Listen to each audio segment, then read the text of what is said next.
Trap squad, trap squad, trap squad, trap squad, trap squad, trap squad, trap squad, trap squad, trap squad, trap squad, trap squad, trap squad, trap squad, trap squad, trap squad, trap squad. Hey, clickbaity political. Yeah, thirst trap, trap squad, squirrel squad. Our mission is critical to speak the truth to the masses. We here for the fight. We ain't started, but we here to finish it. Sick and tired of seeing the privilege. Take advantage of the weak and the innocent. So we let a voice be heard. Every single weeknight, unapologetic. Black people, despite this white supremacist system that we live through on a daily, we still throwing up those acorns cause we represent clickbaity. Trap squad, trap squad, trap squad, let me hear ya. Trap squad, trap squad, throw those squirrels up if you with it. Trap squad, trap squad, yeah I see you, yeah I see you. Trap squad, trap squad, trap squad, ThirstTrap, trap squad, trap squad, trap squad, let me hear ya. Trap squad, trap squad, throw those squirrels up if you with it. Trap squad, trap squad, yeah I see you, yeah I see you. Trap squad, trap squad, trap squad, ThirstTrap, trap squad, trap squad. Trap, thirst. ThirstTrap. ThirstTrap. Welcome one and all to another episode of Clickbaity Political ThirstTrap. You are all the way live with the realest black men in politics. That's and true. Also media. You are all the way live with Marcus Farrell, live from Midtown, Atlanta, Georgia. I am joined by my cohorts and co-host, Mayor Mondale Robinson, all the way from Enfield, North Carolina, and also Boston, Massachusetts. Pastor Benjamin Dixon from somewhere in the universe. We are coming at you because we care about you. Join the Trap Squad. Join it. What up? What up? What's up, fellas? How y'all doing? Hey man, ain't nothing but the rent. How's it going? Mondale got the good food going on over there. Living the good man. It's good to see you back in place, back at home, eating good. Squirrel game. Yeah, I promise you that Gullah Geechee. I promise you that Gullah It's something Gullah Geechee. Something. He probably eats some seafood somewhere. And some rice. Like some seafood or something like that. I guarantee you got a piece of rice. He got a rice grain in his mouth right now. How the body? The boy learn about that body, boy. Listen, I don't know what you said, but I recognize the dialect. Yeah, that's it. That's that Geechee. Listen, that's it. Marcus, I appreciate you starting the show off like that, talking about we're here because we care about your well-being, about you. And I think some people might think that's like you just, freestyling or something that sounds quick. But I've been doing a lot of like, God sat me down so I could be present. And I think I feel like that's who I've tried to be like in this sober space. And by sober, I mean extremely clear, not just like of vices, but not just of vices. And it's been amazing to watch like how I show up and like what I want to do that's better. So I go to church, to my normal church, which is my normal church is the church that my wife is a member of. It's Alpha Street Baptist, been around since the 1800s. Just black folk doing good stuff for black people. They gave the most money to the Black African American Smithsonian Museum. It's a massive church, old church, a lot of history, and a pastor who is like enough in the world that he can speak to people in the world. And I feel like Ben, like he's like you and Jada. Whereas if it was a million of y'all, people wouldn't have a problem with God's church. So I do that. I do that in the morning, but I make sure they do 2 services every Sunday, 7 and 11. I do that 7 service so I never miss Ben's service. And if you and I'm not speaking on behalf of his church because he's not giving me that permission, him and Jada, Pastor Jada, but I'm going to say this right now. If you are concerned, confused, or don't know how or what it means to walk with Jesus, you should not be missing those hour and a half, 2-hour sermons, especially as Pastor Jada lead in teaching us, how to be present in uncomfortable spaces with your relationship with Christ and Christianity. So I just wanted to say that, and also want to say in this space, I care about your ministry and also your walk with God. And I wanna go back to the days, not like it ain't too much from baby boomers I want to take, but I do want to take this time to say I owe you an apology because there's no way I respect what you're trying to do with God, for God, and on behalf of God's people, and I curse so flippantly in your presence. I want to go back to the days when I get uncomfortable. Remember the old days when somebody of the church or even a deacon was around and you slip up and curse, you be like, oh my bad, deacon. I want to get back to the days where I'm like, my bad, pastor. I see what you're trying to do. I don't need my mouth to be a distraction from what you got going on there because it's big business and not like money. It's business, God's business. God, Jesus said, you should have known I'd be about my father's business. Father's business. Yes, I see it. I feel it over there. And it doesn't even feel like a tax on my body and my mind to sit in there for an extra 2 hours. I just love sermon because I feel like you guys are serving a different part of my soul. So thank y'all for showing up like that. Hey, man, I look, my goodness. Hey, babe. I gotta tell Jada to go and watch, Pastor Jada to go and watch the first 5 minutes of the show, man. She definitely be blessed by what you just said. And nah, like I got nothing to say, but I love y'all brothers. Let's do the work that we here to do. And I've always felt stronger. I told y'all this way back the first time around. Like I feel safer, I feel stronger when I'm with my brothers. You know what I mean? And I think we have work that we got to do that's going to require all of us to walk in unicity. You know what I mean? We got some fights to fight that we can only fight together. And I'm glad y'all on the plane. Fight together. Yeah. With that being said, hold on, Marcus. Let me start out by apologizing. With that being said, that guy done cussed me out so many times. Who, me? I have, but it's I've changed. I've changed. Letting you to know he spoke about that growth too. Yeah, the Lord has changed. He said he's working on that, Marcus. But listen, let me apologize to y'all real quick. Yo, because I need to say it in this way. What I really want to say is I want to second what you said. I want to what you said. Okay, wait, hang on, both of y'all, because there's a huge because I think what's happening is Marcus. There's a I don't know if you can reset your internet, but we getting only like every other word from you, and you freezing up. I don't know if you could tell. Yeah, you freezing up good on us there. So see what you could. There you go. All right, Mark, Mayor, go ahead while he fixes that. Say what, man. My party is acting a donkey right now, and not just because we donkeys. My party's acting a donkey right now. And as bad as I want to say, certain people ain't good for this moment, are problematic for this moment. This party, what they're saying about the party is absolutely true. You understand what I'm saying? Yeah. I don't care about the brother who just picking. I don't care about him, just the guy from Mississippi that's running for Senate that left the Democratic Party to run on independent, because his complaint, the real reason he's running is because people told him you need to get out the party, or you need to get out the way because you lost the Senate race, you lost the governor's race, Secretary of State race, he lost a lot of races, right? And I guess people are giving him money, but he turned it into people. The first conversations, they didn't ask about veterans, they didn't ask about healthcare, they didn't ask about any of those stances. What they asked him about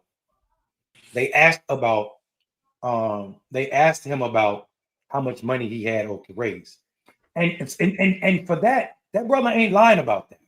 I'm seeing candidates get pushed out or not even invited in because they didn't have the ability to raise millions of dollars.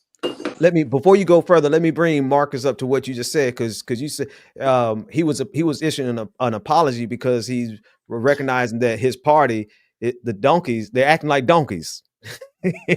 and they really have done some foul stuff over the last week. I mean, legitimately, it's my party also, and I'm not. Right. I'd be wrong to say that. Now, don't get me wrong. I don't vote with Democrats all the time. If there's a Green Party member, I will vote for that person if that person's platform speaks to me. It's at this point, like I don't want to do a whole show on it, but I will say this right here, and I posted this on my Twitter page, and it's very simple. When Bernie Sanders lost or election stolen, as who you asked, to Hillary Clinton in 2016, it was asked of Bernie Sanders and his supporters to blindly put their values aside. to make sure that they supported Hillary Clinton, right? In this case, with the mayor's race in New York is the exact opposite thing, right? Where now we are at, like, now moderates, the same people who told the Bernie supporters, and not even Bernie supporters, let's just say progressives who were not feeling Hillary Clinton, to vote blue no matter who, right? Guess who won the primary? A Democrat. A Democrat won the primary. But in this case, there's a conversation about, like, you almost see a slow roll to endorse from establishment figures, to endorse a person who is going to be the mayor of the biggest city in the world when it comes down to culture and when it comes down to economics and everything. So what's the holdup? The holdup is not the candidate. The holdup is the movement, right? They don't want to endorse, because this will be the biggest race, one of the biggest that a progressive has ever won in America in modern history, right? And they don't want that precedent to get set across the nation. This is not an anti-Democrat, pro-Democrat conversation that we should be having. It's, okay, guess what? The people have spoken. I didn't hear any of these people who didn't endorse. I didn't hear, I'm sorry, Mondale, you probably were in the middle of one, but I didn't hear any of these people endorse Bernie or endorse Hillary, who endorsed Hillary. And I hate to be like this, but I'm using this example for a reason, right? There is a progressive Democrat who won. Shut up. Come on. He's a Democrat. I'm going to use the same talking points that these guys use towards progressives. Shut up and deal vote blue. Shut up and support. Shut up and do your job. Get the Democrat elected. Oh, he's a progressive. I don't want to do that. That scares the hell out of me. Excuse me, Pastor. I know Mondale started what he said earlier, but fuck out of here. What you talking about, cuz? So all of a sudden, it matters that he says certain things about Israel, or is that AIPAC talking? It's AIPAC talking. Oh, all of a sudden it matters because he wants to tax the rich, or is that billionaires talking? It's billionaires talking. What are we doing here, fellas? Let's call out the hypocrisy of these so-called quote-unquote leaders. And I'm especially disappointed that it's Black leaders that's leading the charge. Come on.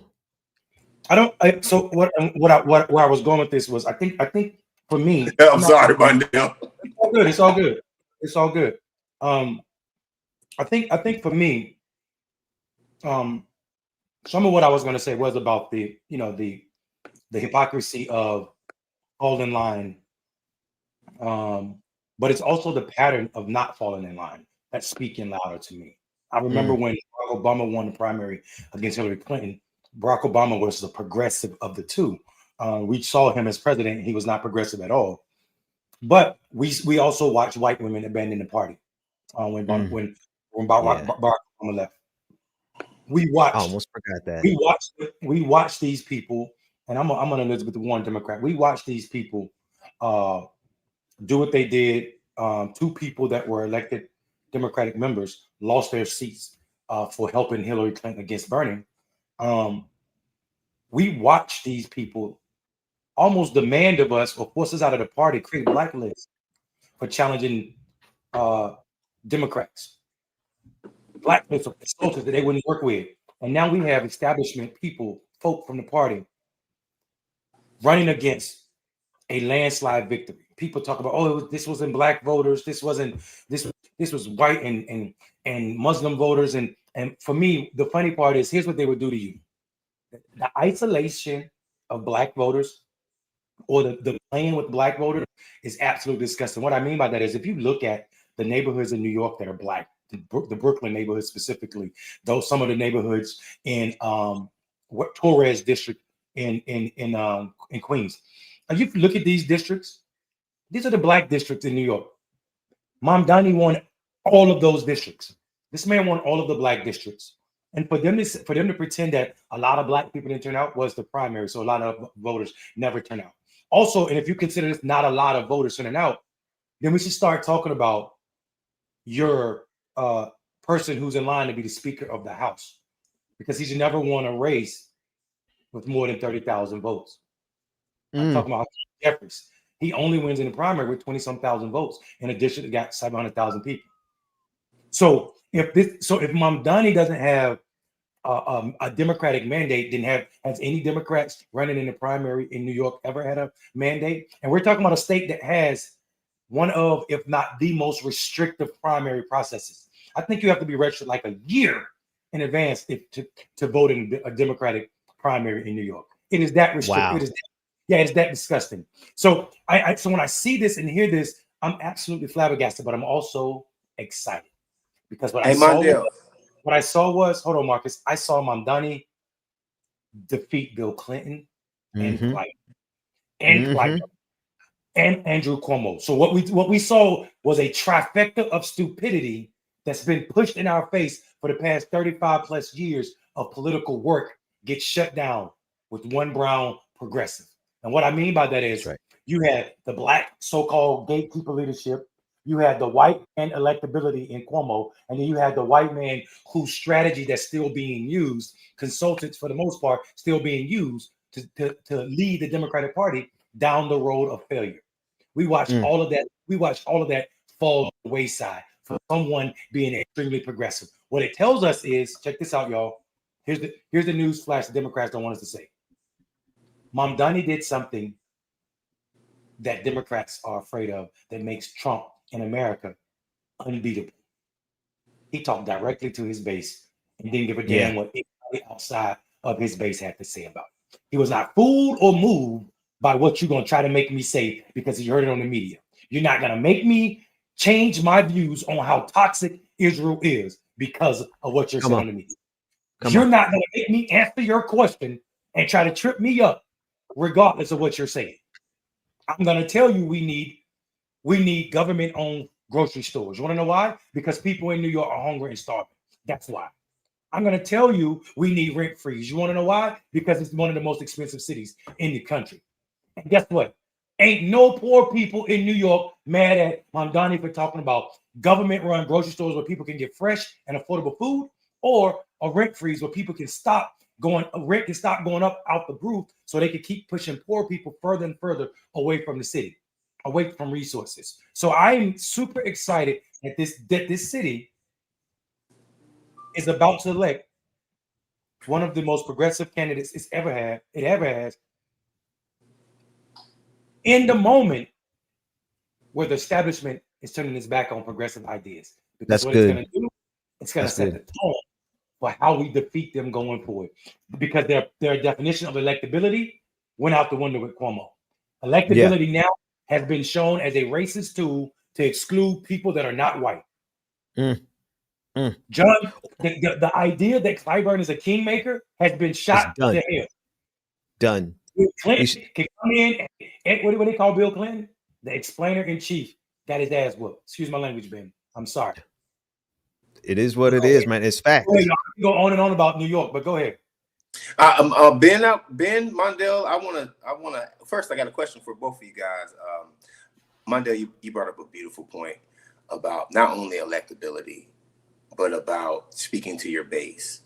I think since we started this show in 2020, 2021, where we've been basically talking to our base and you know what talking to the base means? Like listening to the base and actually repeating and regurgitating the things that they care about, right? This man has been called a communist. He's been called every name on the book by Democrats. Yes. Not even Republicans, by Democrats, right? Yeah. And you know, the only thing he really did was regurgitate how he feel in the streets. I want to bring that up. He just regurgitated what he's heard from the streets. He's spoken to the barbershops, right? And I say this because I want to ask you guys a question. What is a mandate and what is electability now? what is a mandate, right? Because I think a 12-point margin is a mandate. That part. Right?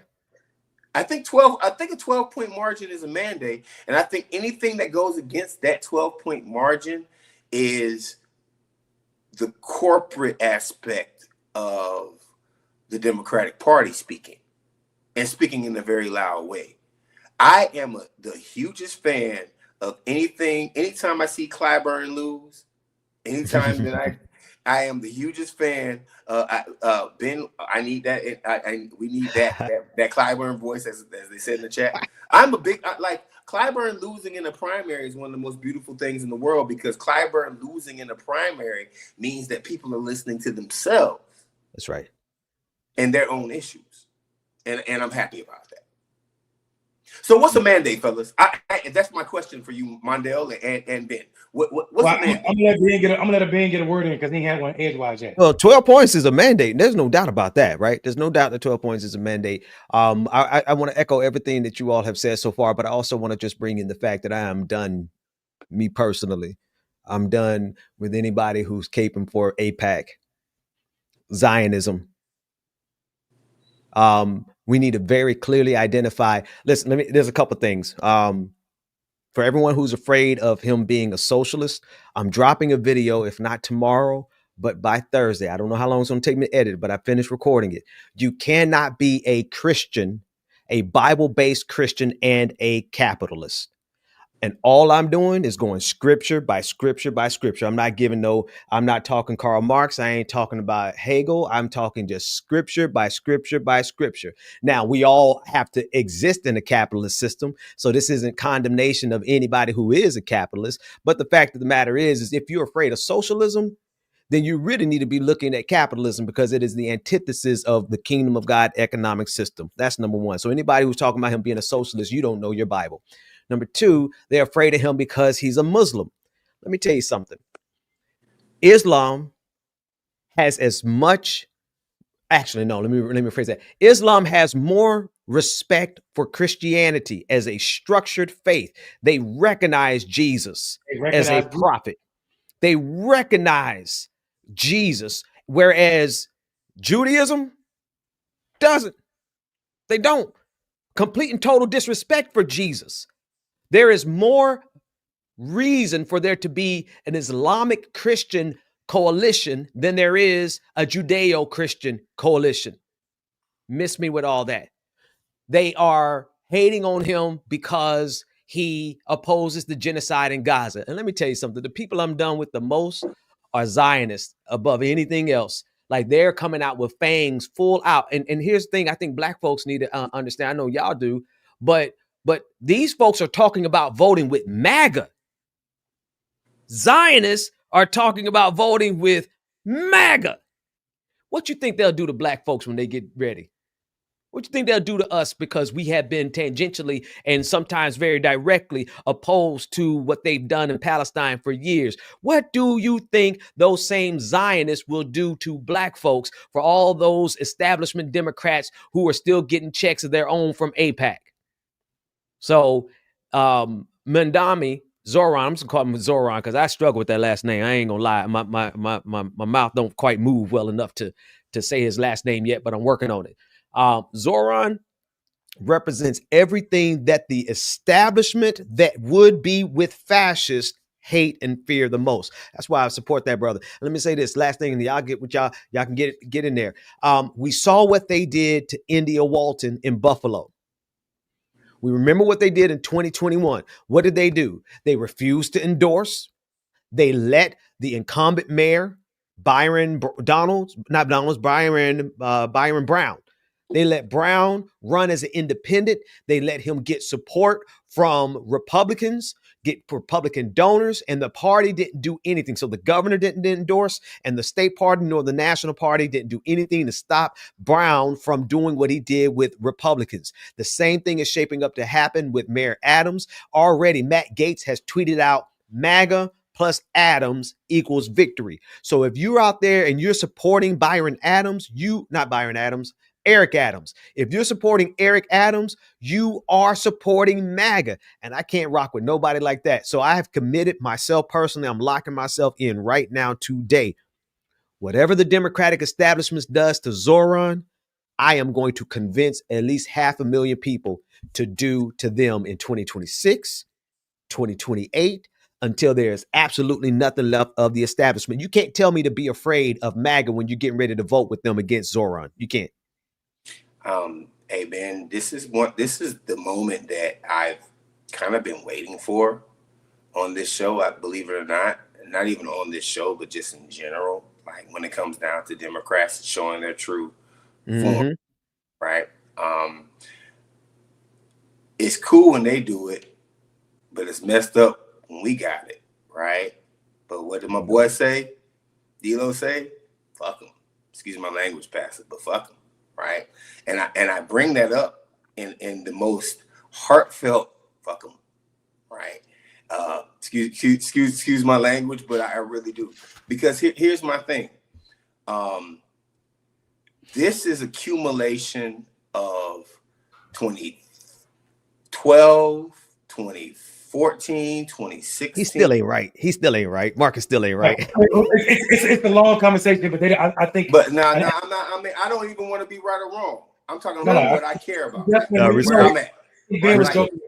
I'm joking. Yeah. No. But like, this is not even about me being right or wrong or even starting an argument. This is about the culture of the Democratic Party, the culture of it. And I'm a black person about freedom, space, liberation. I'm a black liberationist. I'm a black reparationist. I'm a black Medicare for all-ist. Do that. You know? And they don't want that. They don't want us being free. No. Like, here's my thing. I want to point out that when you brought up the fact that Hillary Clinton said that she would be afraid of a black man with a hoodie and she would go to the opposite side of the street.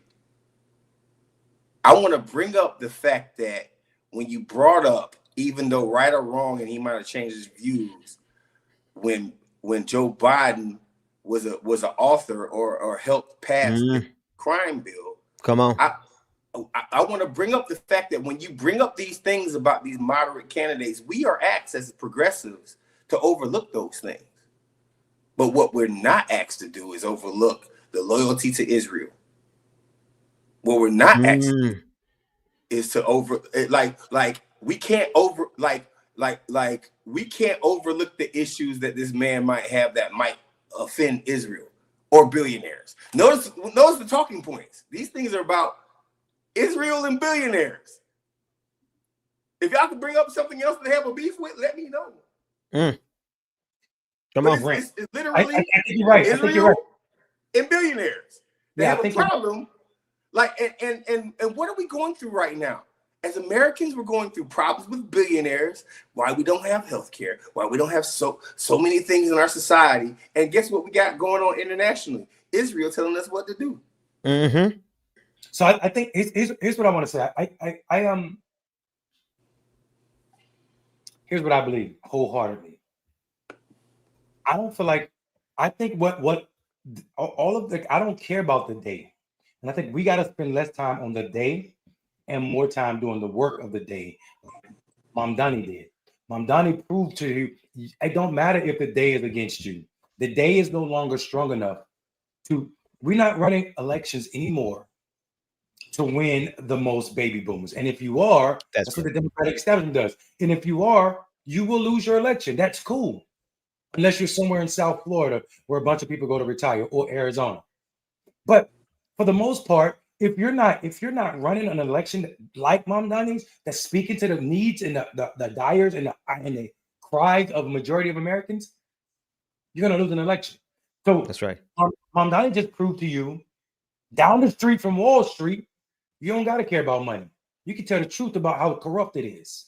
You can say every billionaire is a policy failure. And I need people to understand when we say that is not a a abstract number that we put out of the sky. You can go lower than that, because I think it's way lower than billion. I think every 20, 30 millionaire is a policy failure.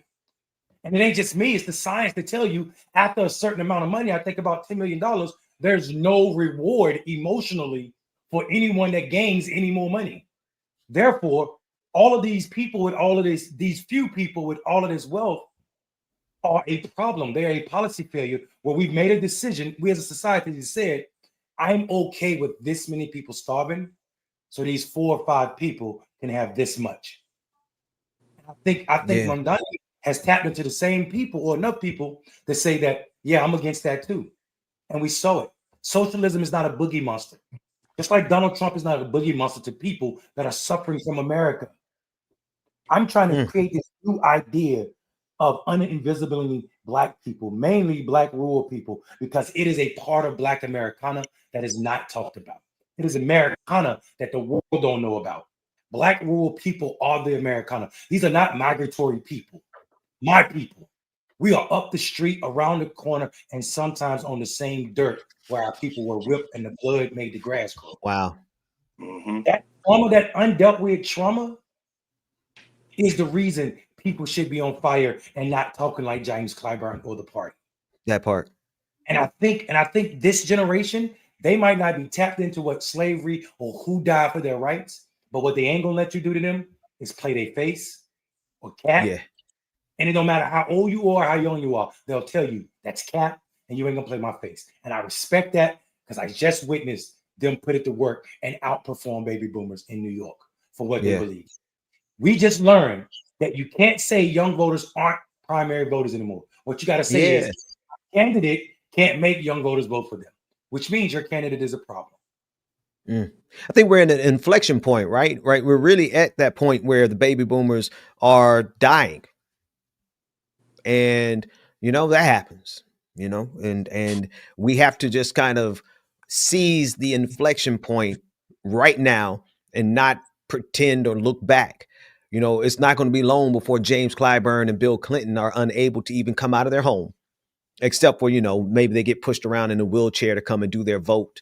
James Clyburn will still be elected to Congress and he'll still be voting at 90 something years old, but he won't be able to go on nobody's campaign trail. I think we need to seize the moment. I'm not trying to be ageist, but let's be real. One of the worst things that has happened to this planet has been the political decisions of baby boomers, the economic decisions of baby boomers, as a collective generation, because it wasn't just one side of the equation. It wasn't just Republican baby boomers who did it. It was the consensus that was made amongst both Democrat and Republican baby boomers. Now, what I'm upset about, what I fear, is the fact that sickness and that disease is being passed down to Generation X and to millennials. You see people like Ezra Klein. You see a lot of this Black misleadership class. They got a whole bunch of new Black faces who are going to be in there and replicate the same ignorance that James Clyburn did. So we still have that problem. But what I like about this moment is they're marginalized. You know what I mean? They don't have no real pull.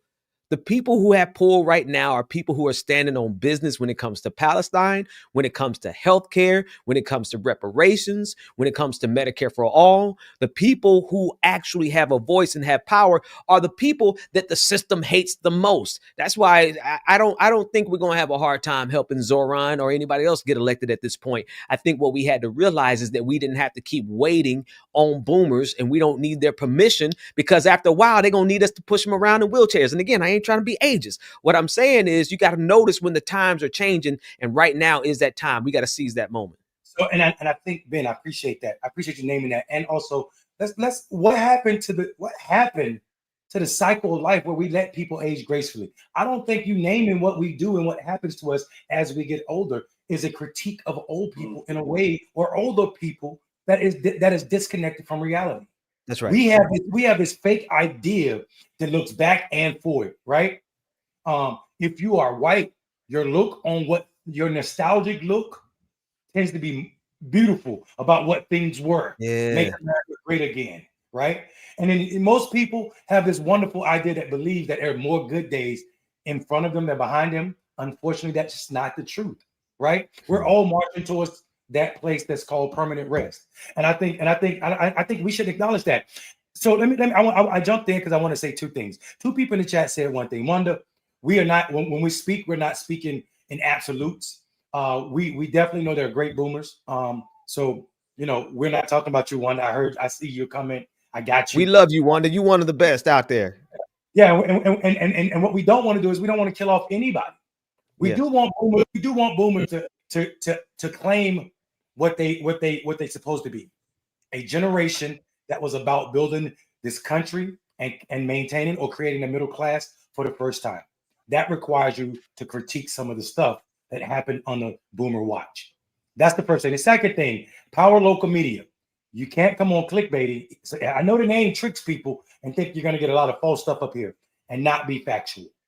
Millennials and 20-somethings are not more conservative than boomers. That's actually not proper. And to say that many 20-somethings voted for Trump, sure, but that ain't the reason we're here. That's also not a reason. That's also say that what you're naming without naming it is white people being white people. Yeah. Folk votes a little more like they uncles and aunts and their mamas and daddies. Let's be clear.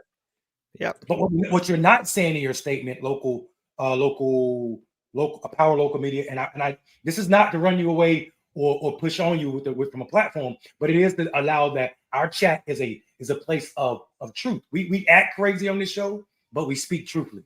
That's crazy right. Truth is an amazing thing. It's kind of like Jesus flipping over tables. Not implying that we're Jesus, but we're doing that work. So what I want to say is, let's be clear here. What's not mentioned in your statement is how you are using millennials and 20-something as synonyms with whiteness. Just like in the days when women were trying to get the right to vote, they use women synonymous with white women and excluded black women. So what you're doing is excluding black and brown millennial voters, Zia voters, when you say what you said. And what I mean by that is you cannot tell me more black people and more brown people voted for Trump this election cycle. What you can say is Trump got a larger portion, a large percentage of the voters. That's fine and accurate. But it's also the case because more people sat out the election. So let me tell people what we need to stop doing. We need to stop listening to these people on mainstream media because they guide us down roads that aren't real. People were talking about a mandate because Donald Trump had a mandate, according to Donald Trump. But Donald Trump is the most lyingest person I've ever met. Never met. Here's what we know. Trump got 33% of the electorate in the United States. Kamala got 31% of the vote in the United States, the electorate. Guess who got the largest portion of the vote in 2024? People who didn't go.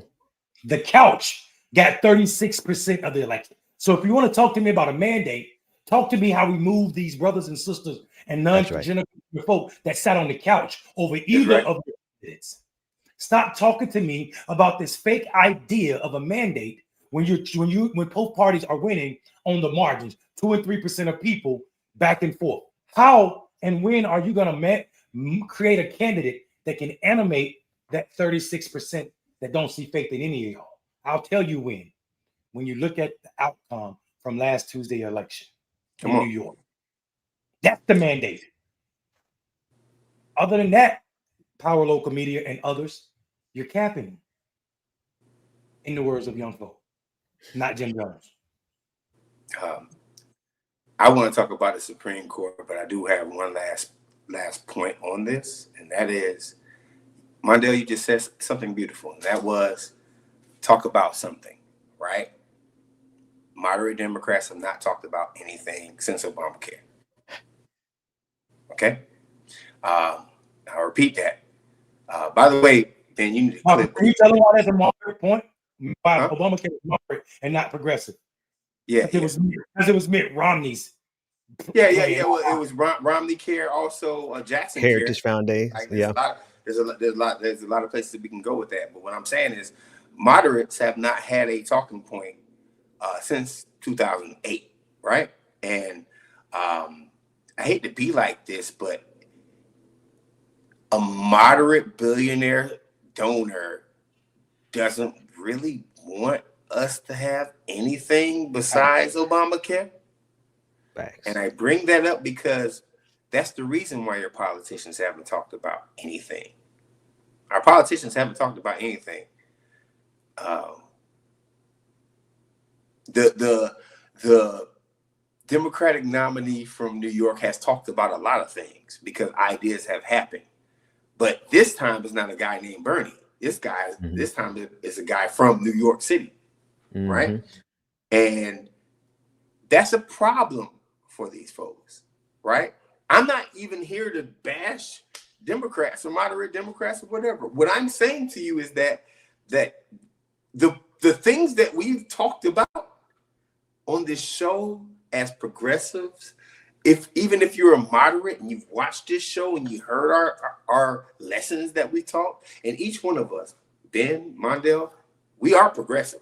Don't get that twisted. Some of us might be a little bit more independent leaning. Some of us might be a little bit more democratic leaning, but we are progressive black men. And we talk about things that help our society. The problem is that moderate Democrats don't want us to say anything. Anything. Let me and again, Marcus, just so people don't come at you too hard, I need to provide shelter around you. When you say that when you say moderates have not had anything to talk about, Mark, like, I don't care about them coming at me. What are they going to do with their Nerf guns? I hear you, Mark. What I'm saying is, like, I don't want people to say that, we're out here lying and capping, because we just called them out. Okay?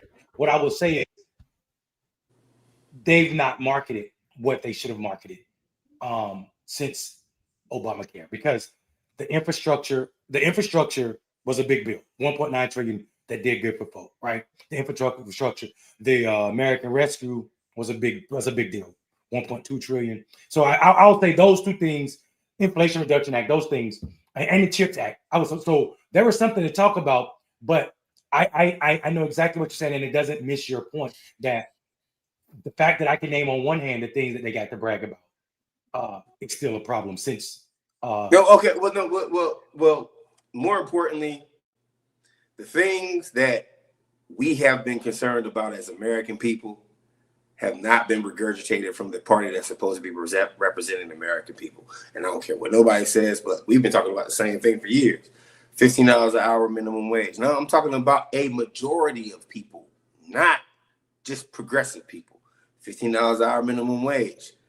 Affordable health care, but more so Medicare for all. That is a popular thing, right? Like that's popular. What I'm saying is they haven't talked about those things because those things will take away from billionaire pockets. I'm not trying to argue. What I'm saying is these guys don't want to hear anybody saying anything against billionaires. Yeah. And against Israel. Yeah. That's where we are. That Israel thing. Where we are. That Israel thing is, I think the Israel thing more than the true. But that Israel thing is like to speak on Israel is in some cases political suicide for people that are doing great stuff for their community. Cori Bush. With all the, I watched this sister sleep on the step. But why was that political suicide? Was that political suicide because the people had a problem with it, or was that political suicide because AIPAC had a problem with it? Oh yeah, AIPAC for sure.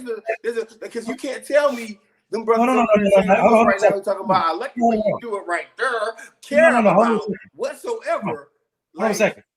I mean, the statement was, check it out now. To speak against Israel, we were talking about in the context of AIPAC money, is political suicide. We watched this sister do more for that district than most people do for their district. We watched this sister come into DC on business and leave on business. And we still watch AIPAC money make her race to one of the most expensive races ever in the history of the United States Congress. That's how bad they wanted that black woman gone. So the party, the Democratic Party should have a problem because their base, the largest voting bloc for them are black women. So their notion to AIPAC should be, hey, just like we protect y'all, you can't come for these. You can't come for these. Talking about black women at all, especially when they're doing right by their citizens. But AIPAC controls so much On both And parties. black people, I'm sorry, black people and AIPAC shouldn't have anything to do with each other. Come on. I'm sorry. Can I share a conspiracy theory with y'all? Hey. Yeah, I'm sorry. Before October 7th, was that 2023 or 22? Because I'm losing track of years now. But before October 7th happened, I got a call from a dude I ain't talked to in like, I don't know, 10 years. And 3 minutes into the conversation, he started talking about Israel and Palestine and Ilhan Omar. And then later on, I got a call and got an offer to come do a thing with some folks who I later found out are so in bed with AIPAC, it's just like disgusting. And I didn't realize it at the time, but and watch this, and be careful when I say this, but thankfully I ended up catching COVID and I couldn't go and do it. And then just as soon as I missed it, they turned out to be the most devilish Zionist I had ever met in my existence. And I said all this before October 7th. So I'm sitting back and I'm like, first of all, it's a conspiracy theory because then I have to assume that they knew October 7th was coming. But the penetration in the Black community is so deep. Conspiracy theory. It just it's been on my heart. I just want to say it somewhere that they reach out to even folks like me to put pressure on through second, third hand. You know what I mean? And so I'm sitting back, I'm like, well, we did know Benjamin Netanyahu knew it was coming. The Egyptian intelligence told him that a year ago. They knew it was coming. But then all of a sudden, I start getting caught. And then I get, so Marcus, you said something that's truer than I think, truer than true. Yeah, I was about to agree. Black folks do not need to be affiliated with AIPAC. I don't care how much money they offer you. I don't care what kind of threat they run against you. But here's the problem with when we talk about Cori Bush and when we talk about Nina Turner, they found Black people to run against them. They put Black faces in those spaces to run against them. So the Democratic Party doesn't have to do what you said, Marcus Mundell, because all of a sudden they got Black folks who will go in and do the bidding. I'm sorry, if you are a Black person rocking with AIPAC, you are no better to me than a Black MAGA. You're not. Hey, listen real quick before I pass it over, because I'm going to pass it over to you, Mundell. You know what AIPAC and their candidates don't talk about? In a rare decision this week, the U.S. Supreme Court postponed a ruling on Louisiana's congressional redistricting case that could have implications on the legal protections and the rights for minority voters across the country. The High Court's order on Friday did not explain why the court doesn't want to hear arguments on Louisiana versus Callius during the next term, and it's expected to start in October. Although it signaled there may be details and follow-up order coming in due course. The reason why I brought that up is because it's a perfect segue to this, but it's also because of, see, this is our issue. This right here. The Voting Rights Act is our issue. Black people being able to vote is our issue. Did you ever hear AIPAC talk about that? No. What AIPAC is concerned about is the official that's already elected or getting their person in. What they're not concerned about is our current status as Black Americans being able to have the freaking right to vote. Miss me when it comes down to what AIPAC is supporting versus what's important to us right now. Our freaking right to vote is being tested at the highest level right now in Louisiana. This right here, this story right here is the biggest story in the news that I don't think anybody really understands. Do you understand what is coming out of my mouth?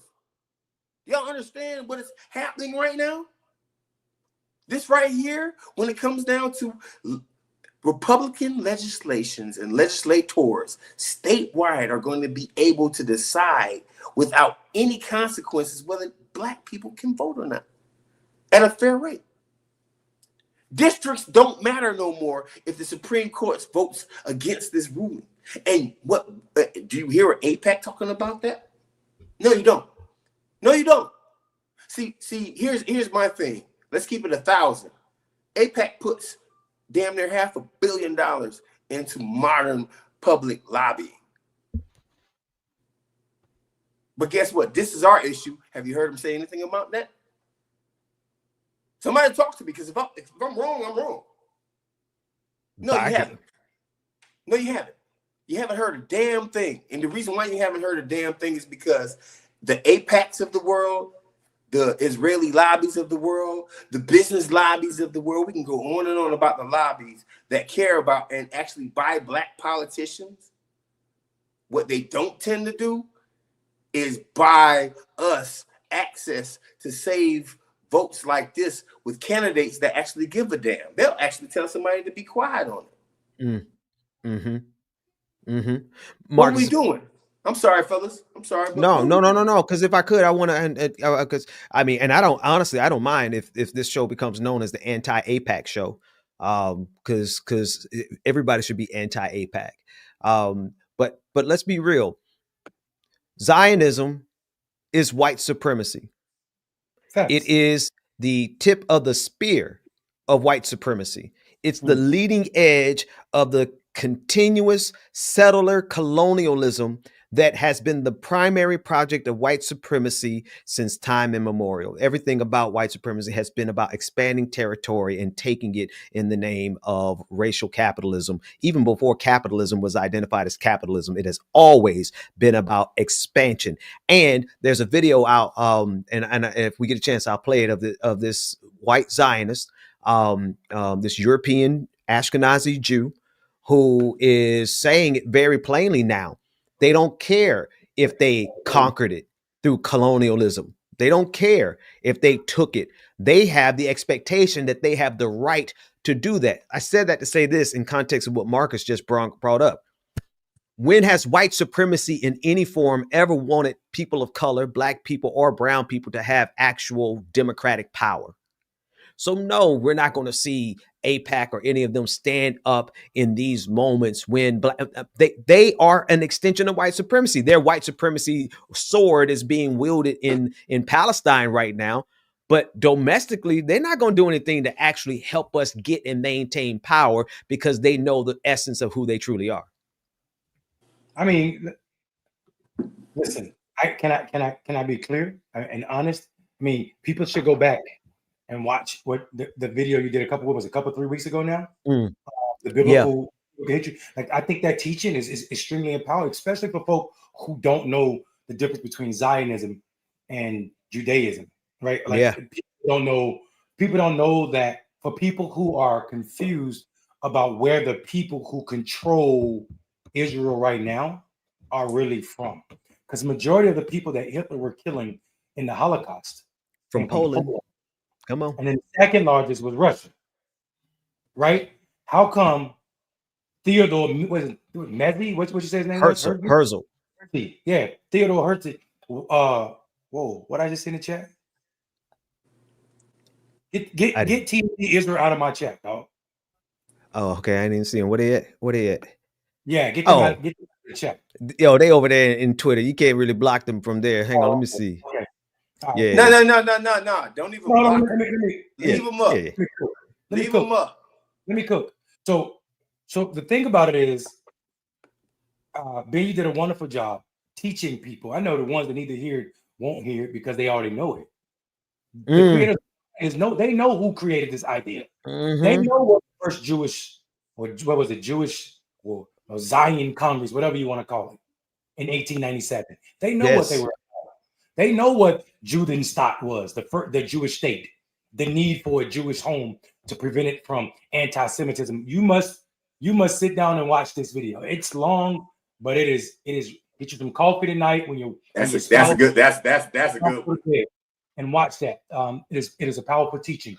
But here's why I think Israel makes it extremely, and I'm talking about Israeli Zionists, makes it extremely hard to take them as any kind of serious when it comes to humanity or playing fair or any different than Donald Trump, for that means. They've yet to unelect Benjamin Netanyahu or force him out. He's wanted by the International Court for war crimes. They know why he's continually started wars, because he is only going to stay in power with these wars. The minute they stop, people are going to be critical of him when they found out, because we did find out that, buddy, you knew that you could have stopped. October 7th. You, hey, you could get this money and stop all of what's going on with Hamas. But you said, nah, let them keep it, because you needed that, because you knew what was going to happen. Going back to Ben's conspiracy, that don't sound too conspiratorial when you start thinking about what Benjamin Netanyahu knew. What he knew. So, and people should not act like it's the first time a nation led by white people have allowed a bomb to hit their land so they can get into war, i.e. America allowing Japanese to bomb Pearl Harbor so we can get into that war. A lot of military folk, especially the Navy, personally lost lives on that day. But we are naive if we don't believe that America gave so many of her Navy sailors that day off. That's a happenstance to let that bomb hit. To bomb. Mondale, may I say one thing? Yep, I just want to finish it real quick. Somebody said this war been going on. I wanted to touch on something that you said. Just 1 year and 8 days. This is going to be real quick. Somebody said this war has been going on for 1 year, 8 days. You are discounting the fact that Israel stole land, but with the help of America and other white nations from Palestinian people in the 40s. This war has not been going on for 1 year and 8 days. October 7th is not the reason for the aggressive posture in that region. We can't keep saying everybody want to destroy Israel. Israel's the only one bombing. Go ahead, Marcus. Come on.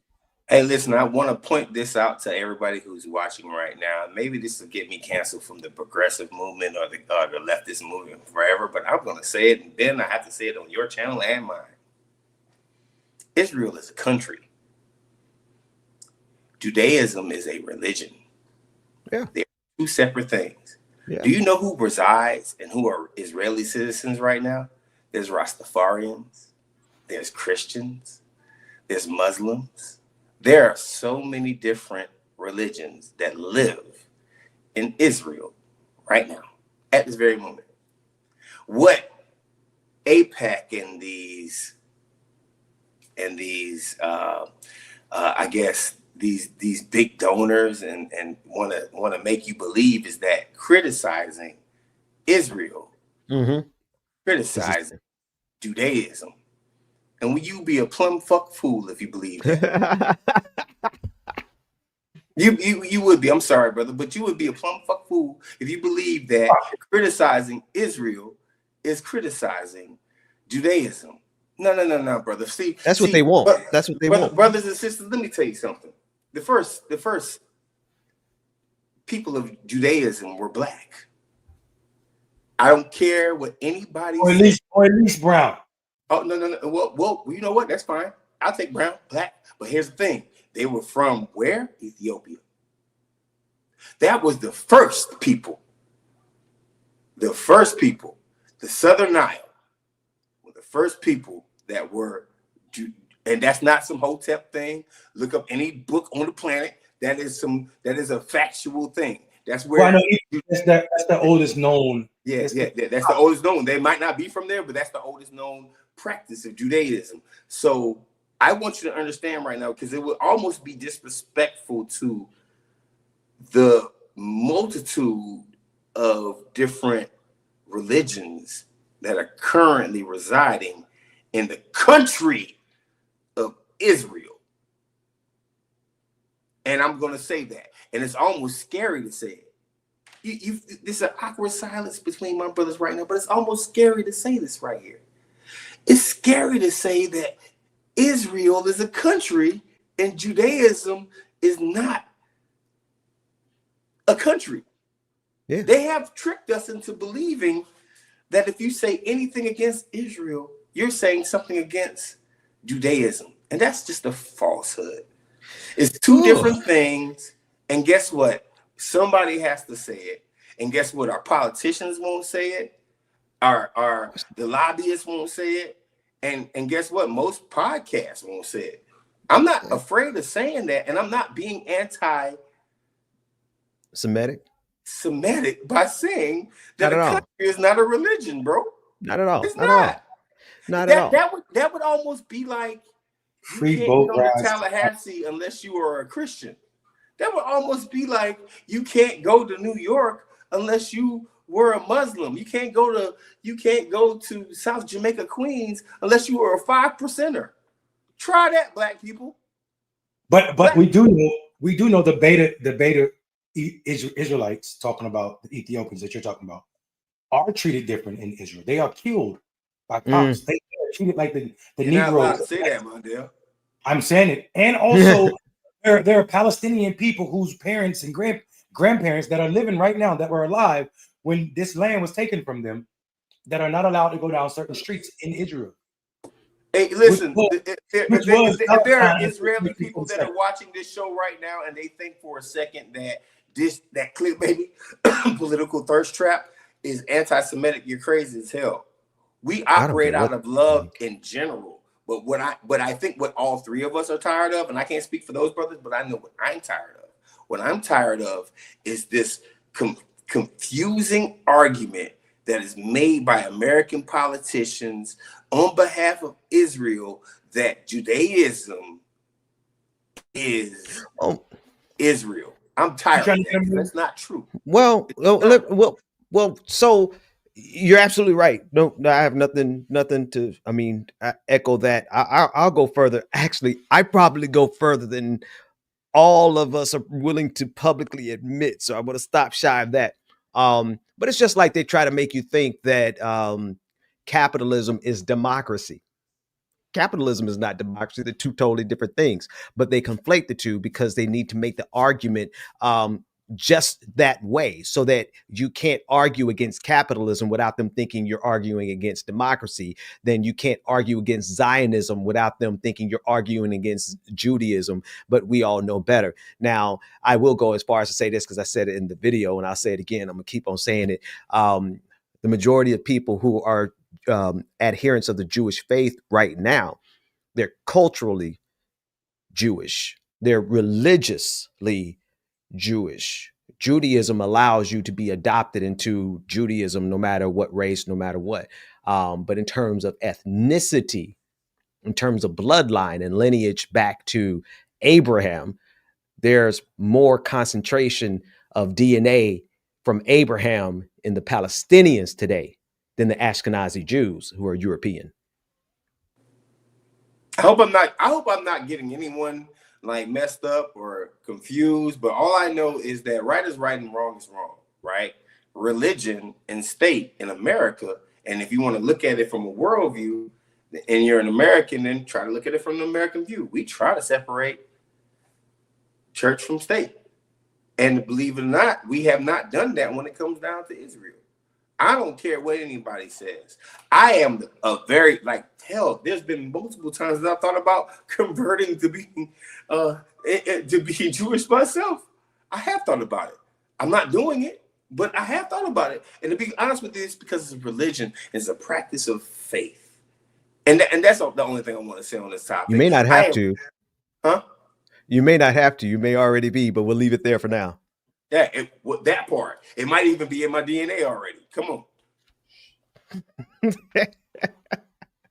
Look, man. Look, all I can say is white supremacy is so insidious, it will go into a nation and take the identity of those people and represent themselves as that when they know that y'all are Jewish, but y'all are Jewish by religion, by custom, by tradition. Y'all have been bought into the family of Abraham, and that's cool. That's what Judaism is, and we welcome them and we love you all the same.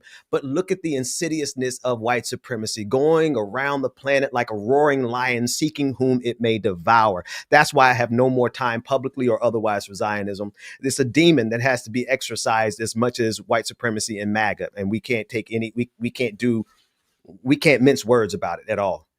Hey, Pastor Ben, there has been I have done a misservice to my brother Mondale Robinson. Mondale actually has a multitude of things that he wants to talk about tonight. Oh, a long list. Yeah, he had a long because that was a beautiful list that you brought up earlier. We do talk to each other in a little group chat. It's our little hotel. that we have on our It ain't a Hotep chat. and they talk about Mondale talks about all y'all. Squirrel Gang, he personally says y'all name. He says very bad things about you. Like he does not like you for real, right? Then Mondale, hey man, would you go ahead and lay it out? Won't you put his misspelling of my middle name up there from 9 you want? Nah, I ain't gonna put that up there. I ain't gonna give him that kind of. You want me to? All right, I'll put him up there. Let's put him up there. Hold on. I want you to put the one you just put up there first. Hey, nah, man, why are we paying this guy attention? No, because I love this. Because this we argue with facts. Look what my man said. Hate from Tel Aviv. Marcus just told you we're speaking from love, a position of love and also equity. He said hate from Tel Aviv. Now finish it off, Ben. My correct name. All y'all should screenshot that and tag. Oh no, that should be our whole like that should be our thumbnail. And they don't think we realize like underneath they're not actually, this person isn't even religiously Jewish. He's not even in Tel Aviv. He's a white supremacist, most likely, right? Their minds are so small. Yeah. You know, the brains of the average white supremacist. Not only their vibes.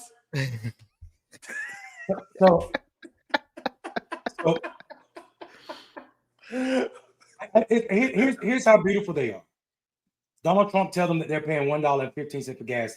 They're at the gas pump paying $4 or $5 a gallon for gas, and they still talking about their gas is $1.19. This is not a vote for what that price is. What they see and hear from $1.19 out of Donald Trump's mouth is white supremacy. White supremacy. It's whispered to them every time he speaks. He reminds them that MAGA can be substituted and become massa if you take that G out, like they did today. Make America safe again. MAGA becomes massa. Massa, an illegal immigrant, becomes anybody. Because what Donald Trump said about alligator Alcatraz, there are a lot of them. There are a lot of people in this country that are bad, and not all of them aren't from here, meaning some of them are citizens, and they should be going through. So the progression, we're not getting the numbers we need with so-called illegal immigrants. We're getting bad press because we keep snatching up old ladies out there garden in Louisiana picking figs. Jesus work, right? This Iranian woman that had been here for 50 years. Daughter graduated, mom got snatched. Married a white man. Say that again, bro. Say that again. Which part, brother? The 50 years. There's an Iranian woman that what? They got snatched 50 years. Married to a white American. Right. Daughter graduate, mom gets snatched up out there in the garden picking figs. They said, the neighbor said, she's the neighbor that helps homeless people, call the police to make sure that they're safe. Them clothes, run outside, ask them if they need something in that Louisiana heat.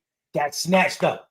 So they can't get enough criminals. Less than 5% of the people being arrested got criminal records before or other than their status.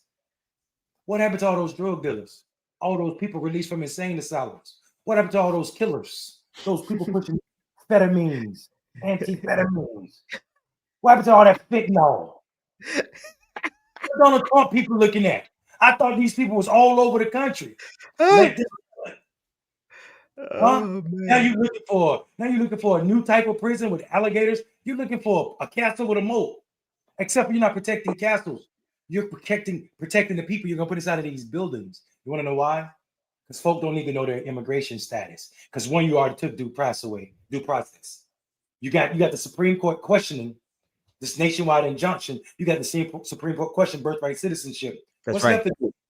Figure out a way to put anybody that disagree with Donald Trump into a prison protected by alligators, pythons, in the Everglades, or in prisons in Rwanda. People are not connecting the dots. Donald Trump is not having international conversation with leaders in Africa and Central and South America about anything except for exploitation. What are you talking about, Mondale? That was about a peace treaty. Hell no, it wasn't. Let me break it down for you. You cannot stop a genocide or a war happening or make a peace deal if one of the parties that's fighting, that's warring for this many years, decade, is not invited. There was nobody from M23, which is the group that is bombing people in Africa, killing and massacring and chopping people up. They were not in the White House when that deal was signed. But you know who was? all the people needed to give Donald Trump and his American cronies access to rare minerals. All those people that were needed were in there. Were in that White House. Donald Trump is so sneaky. Think about this now. We got prison deals with people in Africa. We about to get rare mineral deals with nothing, without offering anything. There's no war. You don't have a peace treaty. You don't have a peace treaty because M23 said any deal, verbatim, when the people were in the White House, any deal, this is what the leaders said, any deal signed on our behalf, about us, without us, is anti-us. This is what they said. So who's the peace deal? The peace break that down for me, Mundell. Any deal that's signed. Yes. Break that down. So M23 is the militia that's responsible for all this terror. Right. In Rwanda, right? And Congo, the Congo. So, but what Donald Trump did was invite the leaders, the political leaders. The political leaders. Hold on one second. Let me stop this camera, bring it back. Donald Trump invited the political leaders. Can y'all hear me? Because I froze, I see. We can hear you for sure. But Yeah. You are frozen. You're fine. All right. So yeah. So Donald Trump invited the political leaders, but not the people that can stop the war. He didn't stop the political factions. He didn't stop those people from warring because they said the leader of the M23 is the faction that's warring. Without us, you can't make a peace deal. Right. Okay. Gotcha. Without us, it is impossible. Mondale, where are they out of? Mondale, where's the M23 out of? This is Congo. This is one of Congo war. Okay. All right. Yeah. The only reason I asked you that question is because I find it interesting that the mineral conversation with America is happening right now after China has decided to go ahead and make a deep investment into the continent of Africa, and I'm kind of concerned that we are like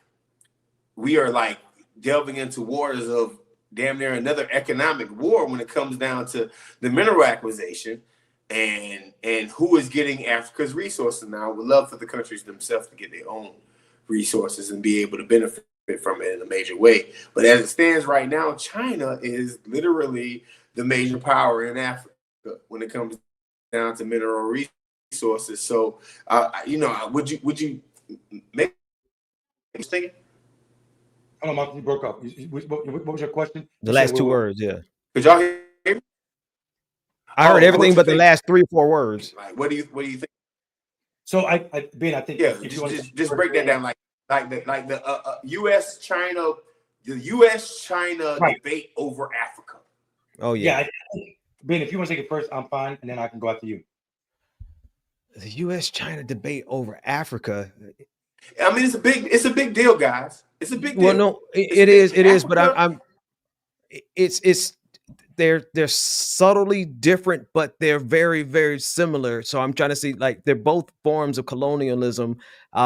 You're going to get a better deal with China, no doubt. The South Africans nations are clear about that, and they are clear about their alignment on the geopolitical stage. They're clear that America's enemies are not their enemies, so they have some alliances with Russia, and they are aligning against the West in a lot of ways. And who can blame them? But in terms of the mineral rights, China is putting major infrastructure in throughout Africa to get access to get those minerals out of there, as opposed to the United States, who just allows for all of our multinational corporations to use what would you call them? What's the word for soldiers who are not really soldiers, but they're for hire, soldiers for hire. The word is escaping me right now. Mercenaries. Thank you. To use mercenaries to hold territory so that these exploitative companies can get into the Congo and the different regions and extract it without giving anything in exchange. So what you're getting from China, you are getting debt there, but you're getting infrastructure, What you're getting from the United States of America are mercenaries, and from France and from different nations, you're getting multinational corporations who are not investing even in the infrastructure. They're investing in nothing but the extraction of the resources. Is one better than the other? Yes, clearly. Are either of them particularly beneficial for Africa in the long run? I don't know. It depends on how China handles that debt. I'm not really sure how they're going to handle that debt in the long run. Yeah, the reason why I bring it up is I have friends who live in Ghana, Kenya, and also South Africa. And one of my friends told me that there is a McDonald's that is a Chinese McDonald's.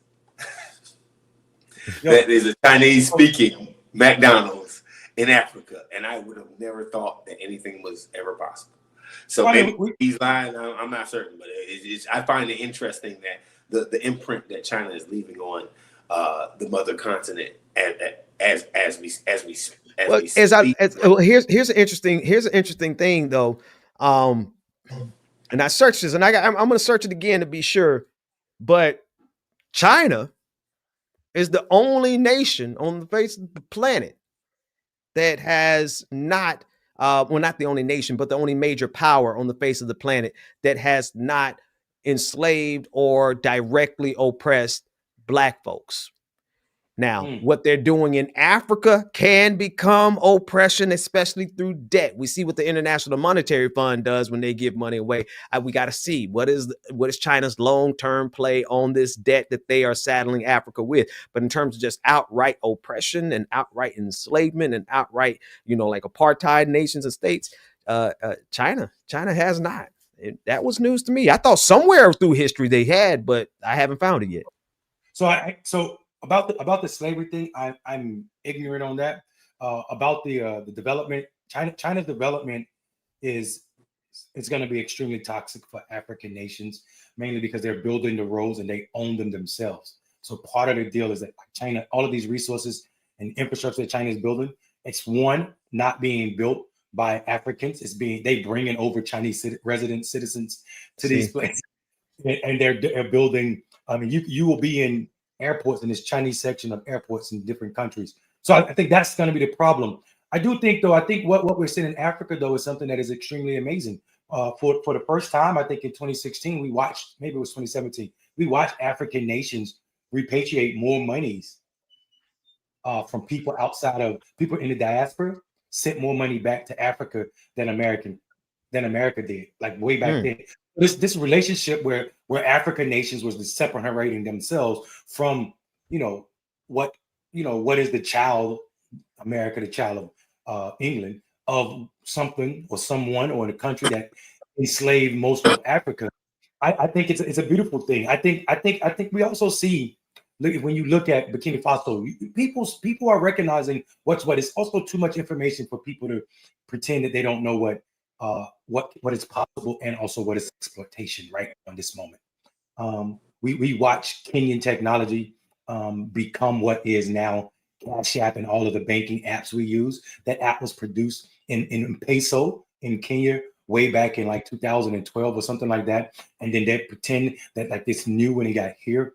So I think we're watching them like master technology that we've not even thought of because of the lack of. This is not to say that Africa doesn't have problems. She absolutely does. But we're watching a speeding up of the industrializing of Africa will happen without America's footprint. And I don't really think I have a problem with that. I think creating Africa as a continent, learning that you should get more than wages for your resources. Yes. It's gonna be remarkable, and also it's going to be shape changing, because Europe is at this very moment already natural resource dead. They've exhausted all the resources there.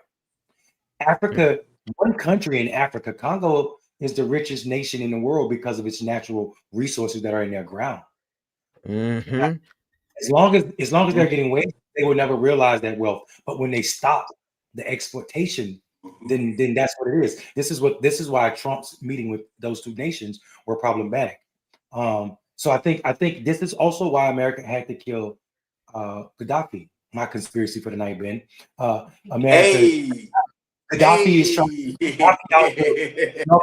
back up an entire nation's currency with the country that had the highest literacy rate in Africa, where people were paid if they wanted to go to school for something and it wasn't offered in a university in Gaddafi's country. They were paid. That tuition was paid by the state. Nobody was unemployed. Nobody was homeless, right? So they had to kill him. He was talking about unifying the African money like the European dollar. More importantly, he was talking about the gold standard, like creating a real gold standard. That's why Gaddafi died. but I want to give a shout out to Lesotho. I want to give a shout out to Lesotho, and I also want to give a shout out to Ghana right now for two reasons. That's the cannabis industry, my personal industry. Lesotho has enough cannabis, has enough land that is cannabis friendly to grow outside, that any one of your indoor cannabis grows in America or anywhere in the world. I got things on the continent. Hey, listen, anywhere in the world, these brothers in Lesotho have natural land and enough to produce cannabis around the world 5 or 6 times, right? 5 or 6 times. This is part of the industry. At Lesotho. That little small dot that's surrounded by South Africa. Lesotho. They have yeah, and also Ghana for expediting their cannabis process. I before we go too far, I do want to talk about one last issue. I do want to bring up one thing. Jasmine Crockett. I want to point this out because this is on the Clickbaity Political Thirst Trap channel, and this is also on my personal channel. Have y'all noticed how conservative news had last week got on her for cursing, and then decided that Donald Trump cursing on the same exact day was perfectly fine? Man, you got to work with us on how we transition, dog. I mean, there's that whiplash. Hey, listen, I saw you snapping over there. No, but I bring this up for a reason, man. Right? Like Black folks and how we handle like European issues and how we handle worldwide issues when it comes down to Black countries, Black places, Black people, white people across the nation. We all it all is this big hypocritical thought process when it comes down to dealing with brown people, Black people, specifically Black people. They can lessen us. Fox News last week went out of their way to make it a point to bring up how Jasmine Crockett was cursing in a congressional hearing, which, by the way, I think is perfectly fine. I think that you should be cursing people out in congressional hearings because that's the only place that they should actually deserve that. But then Donald Trump goes and curses out. Well, he didn't curse out anyone. He decides to use curse words when it comes down to talking about the war or the potential war in Iran. And I wanted to bring up to you two gentlemen more than the hypocrisy in these issues. What I wanted to actually talk about is there a place where we get respected as Black people, and do you all see a future where we can speak freely? Like, for instance, in the Democratic Party, Rahm Emanuel got famous for being a raunchy bastard when it comes down to how he speaks. Yeah. Right? Like Rahm got famous over just cursing people out in the Obama White House. Why can't we do that? I don't what is it? Subscribe. What's the word? Subscribe. No, not subscribe. Like when you want to be something. Aspire. Aspire. I don't aspire. Look, the accent. I still got accent in brain, but I don't aspire to do that. You know what I'm saying? Like I don't feel like I think Black people should show up how they want to. I appreciate how passionate Crockett is and whatever language she used. I think for her, it's probably dastardly to watch these people threaten the lives of so many millions of Americans with their policies and then get upset when she curses at them. When you're gonna kill people, but you're angry that I'm cursing. Yeah. This is the same thing we see where people tell you that, oh, Mandela's an acquired taste or angry, but they don't see the violence in white American culture and the trauma associated with that, and how I respond becomes the problem, not the action that caused that response. So I think For me, I don't aspire to be a Rahm Emanuel, and I know you don't, Marcus. I know what you're saying. I think the space where Black people can always speak truth is in safe spaces, Black spaces, and we need more of those spaces. Reactive abuse, Mondale. Reactive abuse. I like that. Reactive. No, it's a real term. It's reactive abuse. So I got to go kind of the long way to answer that question. I want to start here. I as far as I'm concerned, Babylon is falling. And if America want to pay for all of us to have free trips out of here, and put a little extra on it for our drop about 10,000, maybe 20,000 for each Black person, and we just and y'all want to get rid of us, send us out of Babylon, prior to the water wars, prior to the age of pestilence. I'm coming back to your point. Scary. That's scary. Prior to the collapse of democracy totally, where there's nothing but plague, pestilence, and fascism. Don't threaten me with a good time, because I'll gladly go somewhere else and have that freedom that you're talking about, Marcus. Because as long as we're in a white supremacist construct, we're going to always have to. No. As long as we're in a white supremacist construct, we will never be given a fair shake at anything, whether it is something simple as I said profanity, they said profanity. When they say it, it's beautiful. When we say it, it's an abomination. That's just the logical construct of how they have to operate. Just like now, they have to lie about every single thing. They have to make that assassination in Minnesota. They have to lie about that and invert it and say that it was Tim Walz's people when they know it's MAGA's people. Democrats are finally getting a taste of that, but that's the same narrative inversion they've been doing on Black people since the beginning of time. Right? There's nothing that Black people can do that white folks ain't gonna lie about in this country. So if they want to threaten me with a good time, y'all I'll take $5, but pay $5,000 to $10,000 in a Black person's hand and give us free flights over to Africa. And I guarantee you one thing, excuse me, Pastor Ben, I guarantee you this much.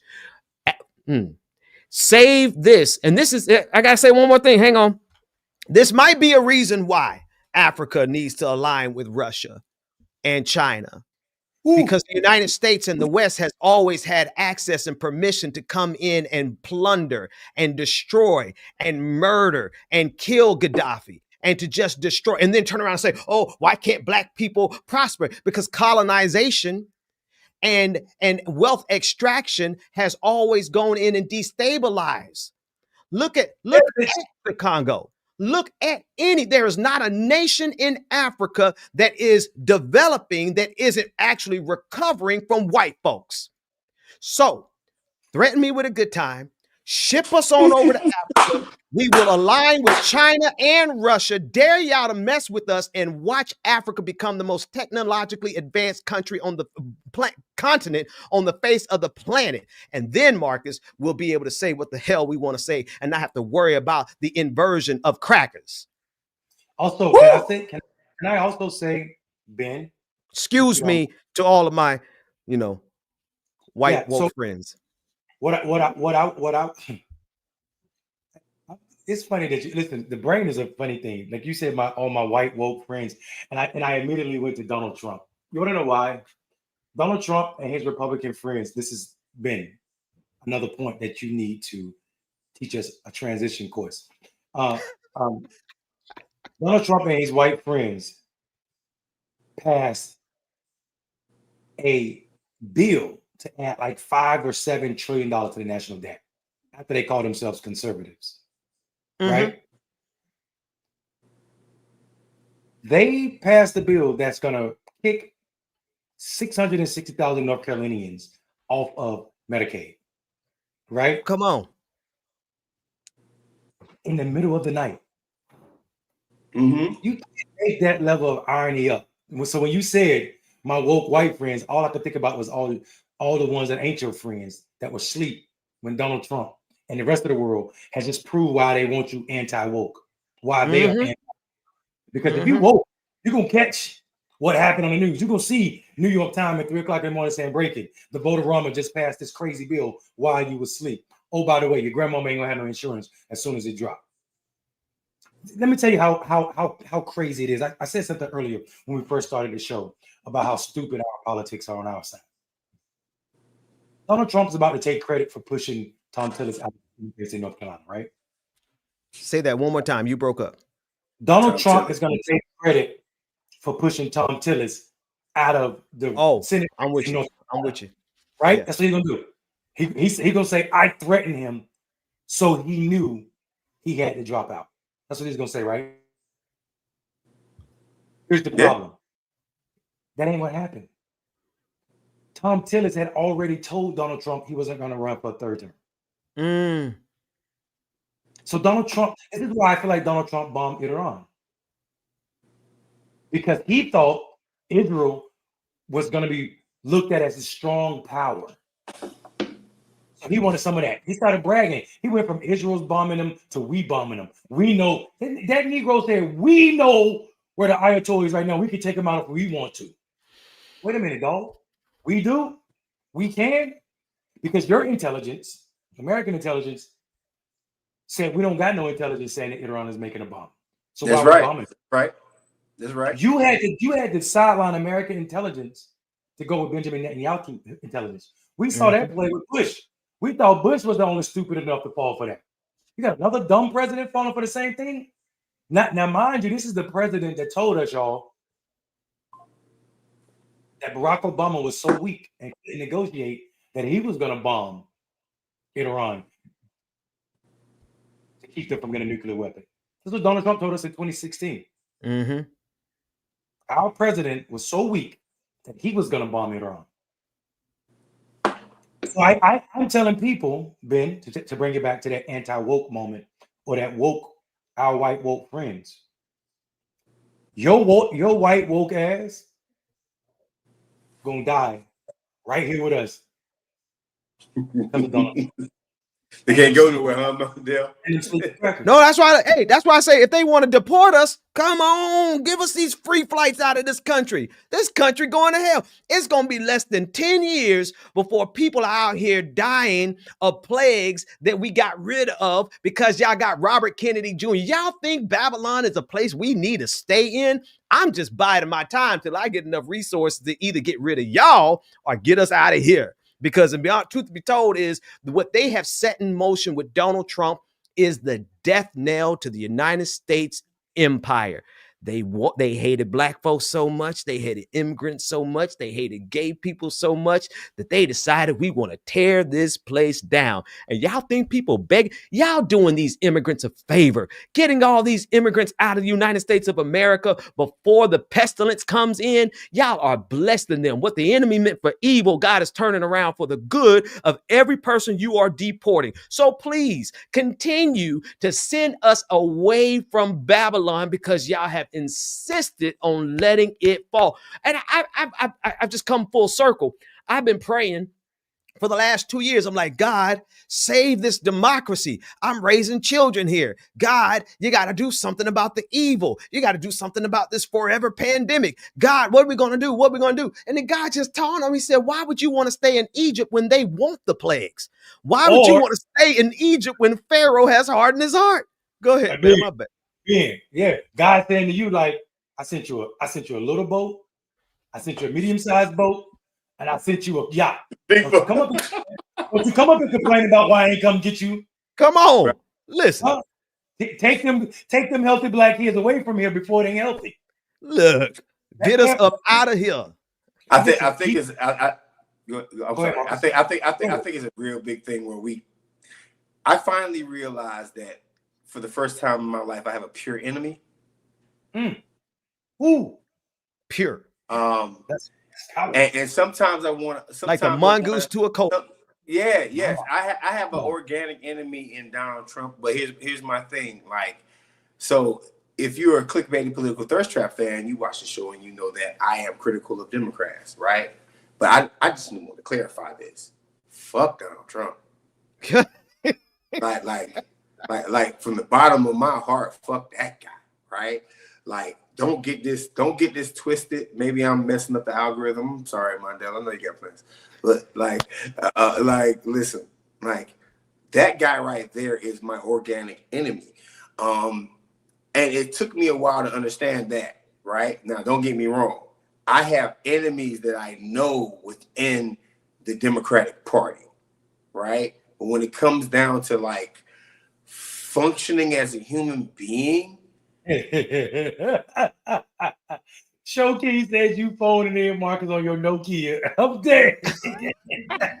You making a good, I'm riding with what you're saying. I'm ignoring the pixelation, bro. Go ahead and finish saying it. Showkey, hey, that's because that's because I'm on public internet, but like I'm gonna make my point anyway. No, but your point is I was riding with you. Where you going, man? Yeah, Finish that thought. Yeah, it's all right. I'm good. But yeah. No, not finish it. Come on, man. Man, I was hanging on to every word you were saying, man. Come on, finish the thought. Clickbaity moment. Come on, Marcus. You supposed to join back on Showkey. Yeah, I'm good, man. We good. Now he ain't gonna give us the brilliance, man. I was waiting for the close, man. I was with you, man. No, hey, listen. Land your plane, man. Land the plane, Doc. I was waiting. Hey, plane landed, man. Listen, all I'm saying is I have an organic, organic problem with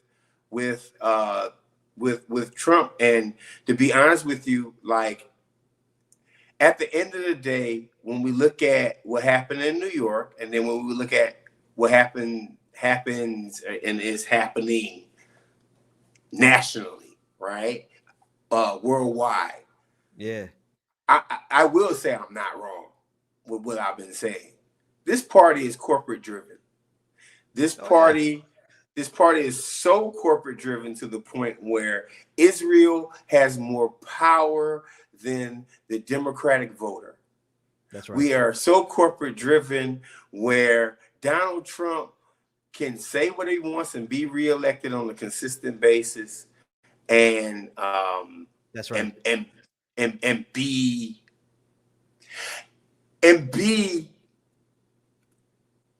damn near respected by some folks worldwide.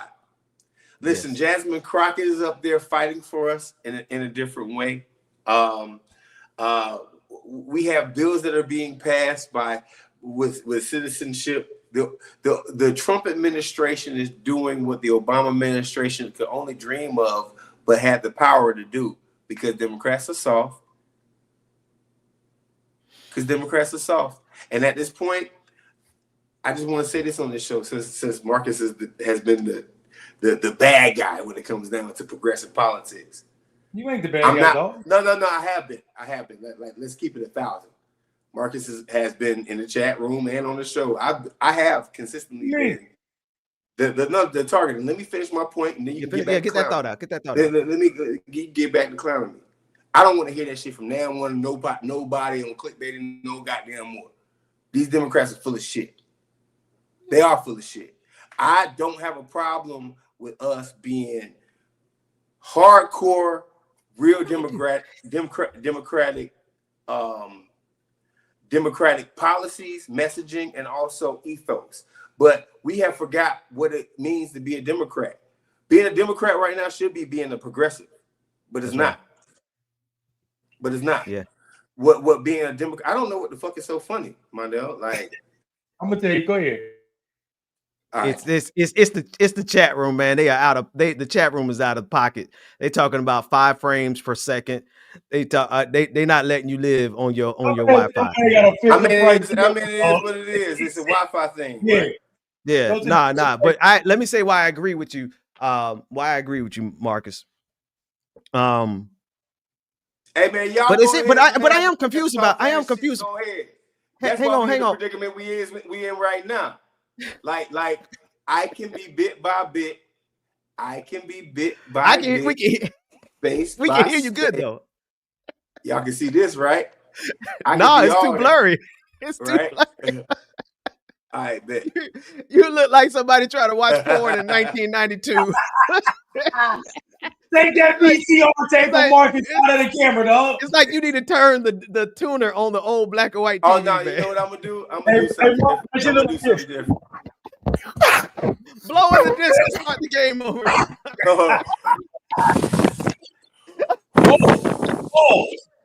Oh my God.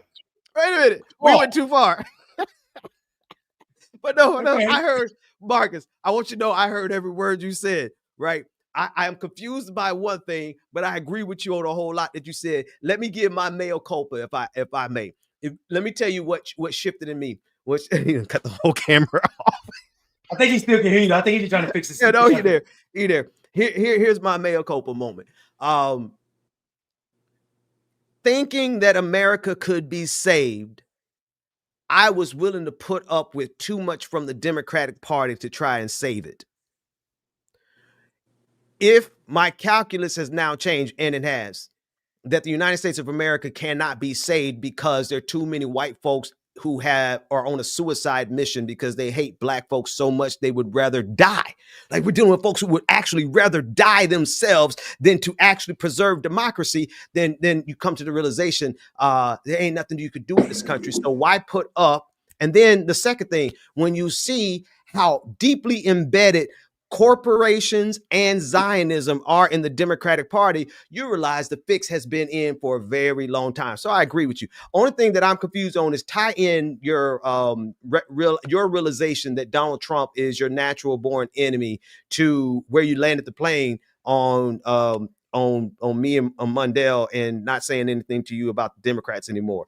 I see both points. I see both points, but how did one lead to the other? They actually tie in well. First off, Donald Trump is my natural born enemy because Donald Trump organically doesn't have anything to do with me, but my situation as a black man on the planet already told Democrats that a long time ago. And guess what? Democrats have not responded as a party to my issues, and also issues of women for years, like women, gay, like LGBTQIA. They have not responded to any of my issues whatsoever. But I'm supposed to just blindly be like, oh, okay, as a Democrat. And guess what? I said it like that. It's some massive type shit for a reason. As a Democrat, I supposed just to vote every time they tells me to vote. Sound like James Clyburn. I would go with Jim Clyburn.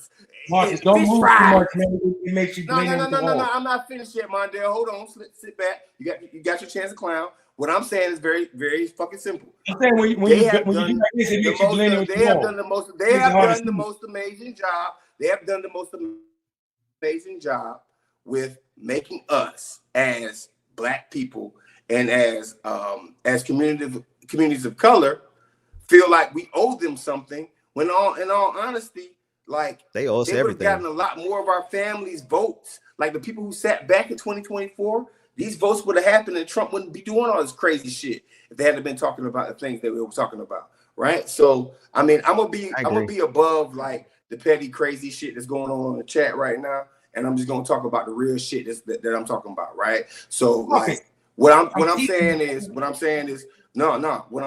very simple. Because earlier in the conversation, it was like, I don't want nobody saying Marcus was right. What I want people, when they watch Clickbaity Political Thirst Trap, to say is that there are different viewpoints. And maybe we should consider all of them. Right? That's simple. That's simple. Because guess what? Being a Democratic sycophant is something that this guy right here, Marcus Farrell Live, he's not going to do that. Why? Because they have to show me something. Point blank. Now, there are some people who might just say, I'm a Democrat, they don't have to show me shit. But that's not me. So first of all, three things can be true. We started Clickbaity Political Thirst Trap to go back and forth. So this idea that I don't want to argue is to take away from what Clickbaity is. If you disagree, you disagree. Don't be disagreeable when you're disagreeing. So that to me is passive language. Secondly, the joking was I don't always even know what you're talking about, bro. I'm talking to the chat. I'm talking to the chat. Don't worry about it. So the joking, okay. Right. The joking has never not been a part of Clickbaity. We have a squirrel mascot because of Ben's head. Calling that man a chipmunk and riding him poles for like 30 shows about that name. It wasn't 30 shows. I gave you a whole good 2 shows on it. There was actually one tonight. You're right. You're right. So Marcus, when I was telling you to stop moving because it was making your camera like crazy, when you sit still and talk, you're actually clear. Yes. You're actually clear. Oh, okay. My bad. My bad. Okay, my bad. That's on me. And help me out. Wait. Now, since we here, can I jump in, Marcus? Why you always turn the corner and be ready to fight, man? Like we on the same page with you, man. Oh, because I'm sensitive and I'm soft. Because I'm sensitive. Because of, like. But hold on. Let me show. Hold on, fellas. Let me show y'all real manhood. Because tell me you love me. Tell me you love me, dog. I love you. I absolutely love you. I love you and Ben, but I'm sensitive. Okay. Like I'm sensitive about my shit, and the reason why is because when you've been damaged emotionally from conservatives, moderates, and people who have gaslit you for years about your politics, you become sensitive to fuck shit. Yeah, I'm sorry. Yeah. Well, I'm sorry. Hold on. Yeah. Hold on. I want everybody to Clickbaity who's watching this right now to understand something. I done did this work. Yeah. Yep. For years. I done did this work. And guess what? Mondale might be laughing. Ben might be laughing. I done did this work for real. And there's been people who have fucked with my personal money, my livelihood, over being a fucking progressive. Marcus, let me ask you a question. So with that being said, Ben asked me a question. I'm answering the question. Why do I get sensitive about that shit? No, I'm man enough to actually admit. No, I said, why you ready to fight? I don't get angry. I get sensitive. I'm soft. Maybe I'm soft. But I believe in these politics. I believe in my politics because unless we talk like this, we ain't gonna change nothing. Like we keep doing the same thing over and over again and expecting different results. Okay, I just want a little piece more. Done.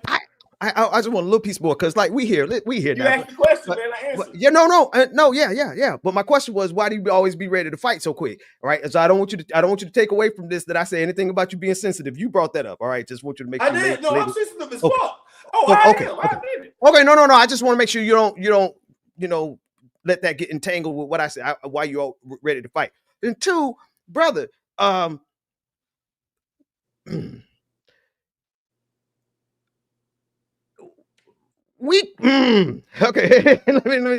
trying to say this right because I will add one more thing, Ben. Okay, go ahead.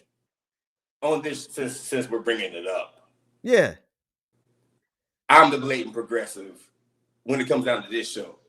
On your own show, Ben, you be a progressive as a motherfucker, and I tend to be like standing on my own island a lot on this show. That's a when lot. It comes down to like holding down. No. Pause. This is my opinion. Okay. It ain't got nothing to do with nobody else. It's my opinion. Okay. Right. I feel like I be standing on my own progressive island where there's like in our show has gone to this direction for a second, especially after the motherfucking election.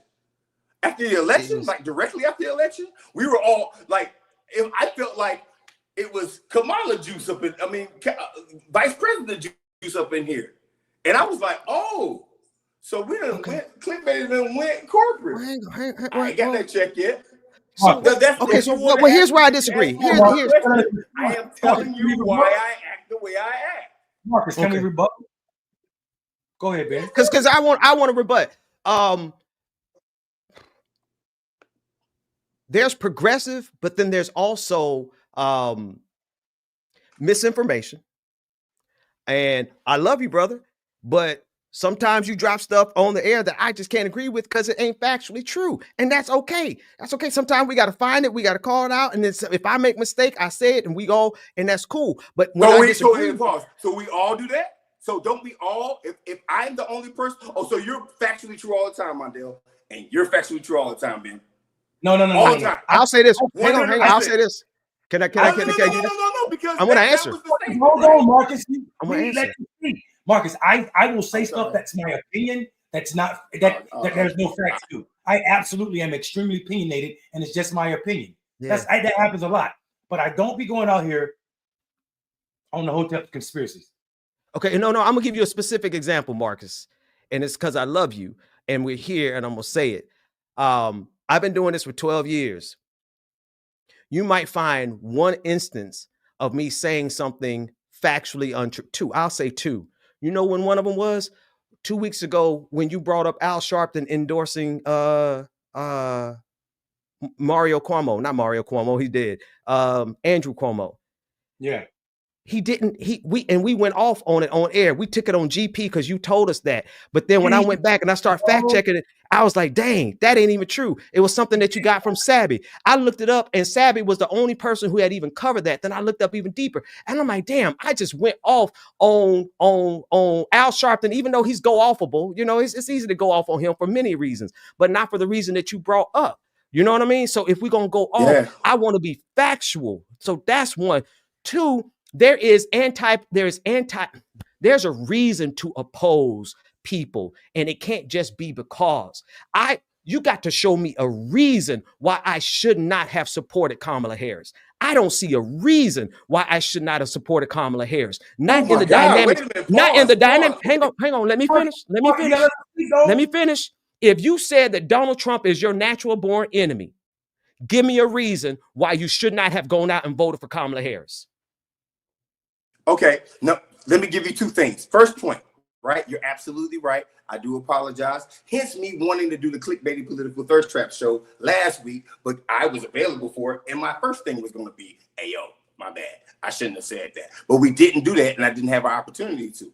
That's the first thing. I should have brought it up at the beginning of the show. I didn't. That's the first thing. Number two, you know what? Let me give you a reason why you shouldn't have if you're a free-thinking human being, because there's a third party. Now, yeah, he might be my natural born enemy. Wait, pause. The math might not be right? But you should vote for what you believe in, right? I am not sitting here saying that you shouldn't have voted for her if you believed in her. Matter of fact, it's kind of like that's kind of not the point of what I'm saying. And also, guess what? All three of us have been wrong about points. And if y'all want me to go point for point, for what you've been wrong on, Ben, and what you've been wrong on, Mondale, I perfectly can. Mondale, he's been wrong on sports, not much politics. He's a smart brother when it comes down to that, right? But that's fine. He's been very wrong on sports. He said some fuck shit about people sometimes. And Ben, guess what? There is a congressman, and Ben, there is a congressman that wanted somebody out of jail for the allegations that he had against. She was MAGA. She was MAGA. You got to look at what I'm saying. What I'm saying is my point is not wrong.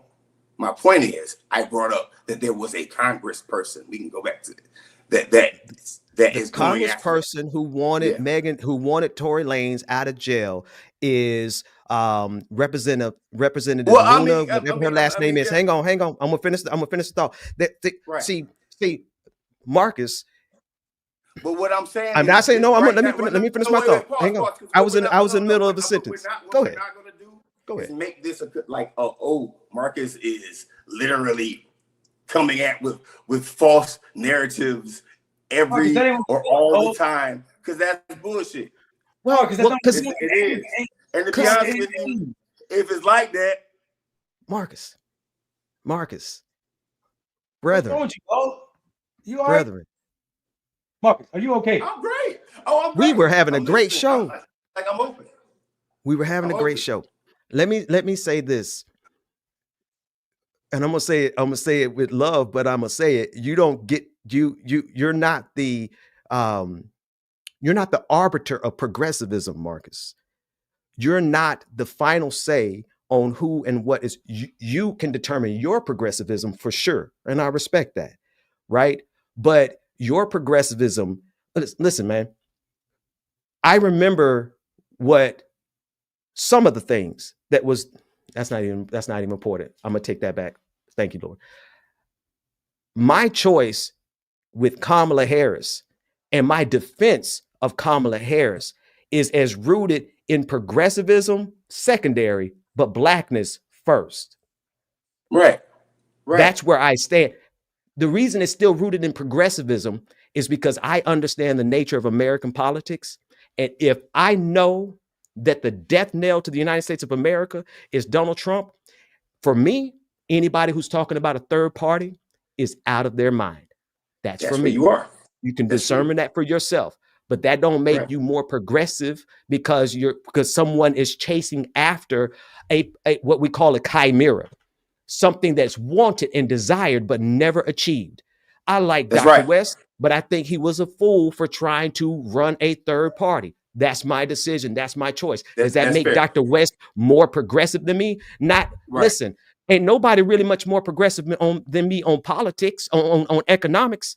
You know what I mean? I go further left. No, but Ben Dixon, Marcus, let me finish, dog. absolutely right. Marcus, let me finish, 'cause I wanna- Marcus, He was just talking to me, Mondale. I'm going to respond to him. Then I would like. No, he was trying to finish his- What I was going to finish say his to you is thought, very Marcus. simple.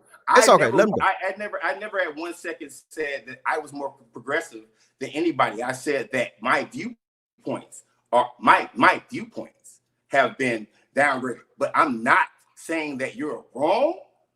Or like, matter of fact, there's been, look at every single show that we've done. I've gone in for Harris, right? There's not been a point where I've actually been like, yeah, nah, screw her or anything like that. What I have done is brought up points that I didn't like about her, right? And at the end of the day, I'm not gonna backtrack and say that she wasn't a part of the Democratic industry, the Democratic mechanism that we are a part of, but also I'm not going to sit up here and say that you have 3 rants. Worse than I'm not going to say that she was worse than Donald Trump, and I've never said that she's worse ever. than Donald Trump.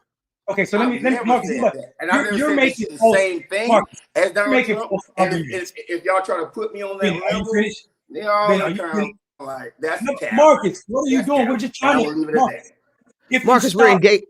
People, nobody. No, I mean, I'm talking. Marcus, hold on, dog. Hold on, please, bro. Please. I just explained myself. I don't know. No. You had 3 rants, and we have not been able to come back or rebuttal. He just talked. I respond to him. You could be next. It wasn't finished. You interrupted him. Bing, do you want to land your plane? Yeah. Okay. Yeah. I'll land my plane. Here's what I'm saying though: is as a function of this show, clickbaiting, brother. We engage with you. I engage, and Mundell could speak for himself. Dog, I engage with you in good faith. I agree with probably 90%, probably 100% of your politics. I don't agree with this thing that happens in the progressive left circle, and it's a couple of places. It happens in FBA. It happens in ADOS. I'm not FBA. It happening. I'm not FBA. Continue. Okay, but it happens, and no, I'm not FBA. No. We need to clear that up. You said that. He said okay. He didn't say you were. He said it happens in a few places. Hey, referee. Tim Donahue. This is not the Lakers versus the Kings. I'm good with you right now. We can talk. Go ahead. Just you got it, Mark. You got it. Come on, brother. Let's give the people something. Because at this point, we're not making clips that can be shortened out and say this is Marcus' point of view, this is Ben's point of view. Because every time he starts, you interject. But he didn't interject once on your long soliloquy. I want to get my get back too, dog. Go ahead, Ben.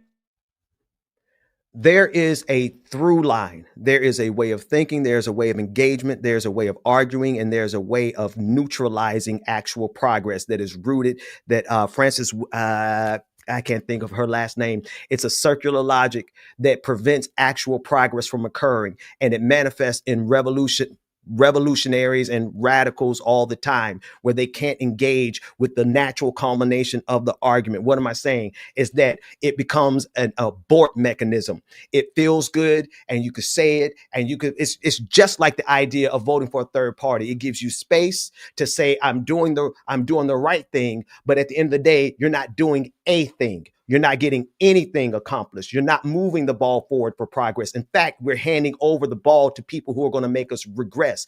And it happens with FBA on reparations. They talk like they want reparations, but then they do things in a circular logic way. They prevent actual progress from getting a coalition from actually necessary to get a actual bill on reparations. But they get to sit back and pontificate as though they are the blackest of the black, when in reality, they just run on a hamster wheel over and over again. Same thing happens on the progressives. They do the same thing every single election. They don't make the moves necessary to actually get something accomplished, but then they get to sit back and say, oh, I did the more moral thing. I voted for the greater good and not the lesser evil. But here we are. Not only do we not have progressive values and policies, we don't have Medicare for all. wall. We don't have any of those things, but we have on top of that everything that MAGA is going to do. So what I don't engage in on this show or in my content or anything that I do is I don't engage in freezing myself up from making the tough decision because this feeling over here feels good. I get to protest. I get to protest vote. I get to sit out. I get to wag my finger and say, I told you so. I get to do all these things, but you ain't do nothing to actually move the ball forward. That's the type of politics I don't engage in. If I got to get my hands dirty and vote for a Democrat and get something moved or not even moved, hell, it's not even progress sometimes. It's holding the line. I would have much rather have a Democrat in power right now than somebody who just fired 10,000 milk inspectors. We can't even buy real milk in our house no more. So what I'm saying is when arguments come from that space, when arguments become circular and the logic is not moving us forward, to me, that's not progressive. That's not the kind of progressive politics I engage in. I also think for me, and here's my rebuttal. And I'm just going to try to sum it up in 3 or 4 points. The first one I want to end this forever. For me, on this show, in this context. My support for Kamala does not take away from my bona fides at all. I am who I am. It would be logical for me to say that Ben don't have no record of trying to get people in his town free energy. He's not a mayor. I ran on universal basic income. I ran on defunding the police. I went to town meetings with my full throat against all of the board and said we need to defund. We need to take all the money away from all of the police department. I said we need universal basic income. I said we need affordable housing. I said all of the progressive ideas. I said we need health care for our people. That don't make me more progressive than y'all. It puts me in my progressive skin, in my progressive space. To say that me recognizing the options, I mean, especially when you call something your natural born enemy, you should want to kill that because that natural born enemy implies that it preys or it's a predator against you. So you should want to kill that by the best means possible. You can't tell me a third party was the best options when that candidate actually switched party 7 or 8 times in one election cycle. That is not healthy for the conversation, or it's not going to be grounds that's going to allow you to call yourself progressive to me. So what I'm saying, when you tell me that you didn't say that you was the most progressive person, you absolutely did say it without those words. What you said was, after the election, I came on the show and said, after the election, I came on the show. This is what you said. And I was like, when did Clickbaity go corporate? That's what you said just now. 5 minutes ago, you said, when did Clickbaity go corporate? Because I didn't get my check. That is implying that Ben and I are not as progressive as you. We have become corporate Democrats. That is cap. I stick and stay with the facts. I said what I said in November. I said it in April, and I said it now. Now that all of the numbers out, you people, and I'm talking about the people in the world, will give Pew Research all the credit for looking at polls and saying, oh, there was no mandate for Donald Trump. He simply got 33% of the electorate. Kamala got 31%. And majority of Black people, Black men specifically, like I said, did not vote for him. There was no increase in raw numbers for Trump. My point stands. My point, if the election was held yesterday or tomorrow, I would still vote for Kamala over Trump. That does not make anybody on this show more progressive because I was voting for Kamala to stop everything America is suffering through right now. We've been to war since this guy been president, a new war with Iran. We bomb people because of this president. We're about to cut millions of people out of 17 million.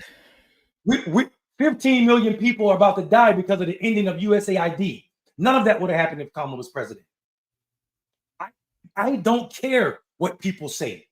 You can't trick my little brain to believing that my vote was a bad vote when this is the alternative. So this energy, bro, this swift that I think Ben is talking about that threw us for a loop is you went from natural born enemies to saying that you were the most progressive or that the way that we come for you is problematic. I argue that people on this show, I argue that people on this show are more in line with you than we're not. I also would say You're back there talking at the camera, brother, that's muted, does not show me that you're actively listening. You're listening to respond, not to hear me. You can't listen and talk. The body don't work that way. I learned that in Psychology 101, active listening. But I think for me, the problem is there's something else going on right now. Yeah. There's something else going on, and we probably can't or shouldn't get into that something online. We should figure that out amongst us because we're brothers, and we will. Yeah. All right, pause. Hold on, Marcus. I don't want to pause. No. Something else going on. That was my point where it's time to cut that shit short. First off, Marcus, Ben, you know what? Hold on a second. Hey, man. Hold on, both brother. of you brothers have Marcus. valid points. Marcus, No, y'all, I mean, wait. I was just quiet for literally literally 30 Let me land my plane. 15 minutes. Wasn't All right, Marcus, hold on a second. Please, thank you. That's another thing. We can't continue. Like there has to be a stopping point where we can just get some like clippable points out. Like, and it's not for clickbaity to be clickbait. It's just so people can say, hey, I took this from this show. And it can't just be ja. That's funny during COVID when we got 7 hours. But right now, my time is condensed, brother. We got one night and we ain't even consistent on that one night. Let's not mix that up with craziness. I love the laugh and joke. I've never seen us get upset over joking because that's part of the clickbait. The joking with the audience, going back and forth. Ben used to be making extremely important points during COVID, and we would just go into rants with people. We would put comments and pictures of people up on the screen and just clown them for 10, 15 minutes. So we can't change the nature of the show. I see the culprit. Go ahead, Marcus. I seen the culprit. Yeah. Hey, gentlemen. Welcome to another episode of Clickbaity Political Thirst Trap. I appreciate everyone for watching the show tonight. My brothers in arms are the most caring Black men. Before I get on their ass real quick, they are the most caring Black men about their societies. And don't ever get that shit confused. There's a reason why I come on this show on the inbox, on Twitter, every week. And I'm always the first person to say, hey, man, y'all ready to go? Besides the date. I'm always the first person. So let me level set real quick. If I am bringing up an ethos of I'm better than when it comes down to my progressive bona fides, and by the way, Mayor Mondale, let me let you know something, bro. As a mayor, bro, you're the most progressive one that I know. Actually, I know your policies. I watch what you do. Ben, when it comes down to being in the pulpit and being able to speak about the current moment, there's nobody better than you. Like literally, you destroy Dr. West and other pastors that I know when it comes down to like being able to match this moment with religion and the thing that I grew up on, God and faith. There's nobody better than that to me. Hence me going to Sunday service. Hence me going to be able to next Tuesday, no matter what happens for the rest of the night, being able to say, hey man, you know what? I'm going to do Clickbaity Political Thirst Trap because this is not my show. This is our show. And I don't mean our show as Ben, Marcus, and Mondale. I mean, this is our show, meaning there are the Trap Squad, us in general. No, I don't go with establishment Democrats. I don't. And I don't care how y'all label it. I don't go with them because establishment Democrats do not do anything for Black people. Point blank. We could try to cover it up, put some mascara on it, lipstick on that pig. They don't do nothing for us. Harris was the representation of that.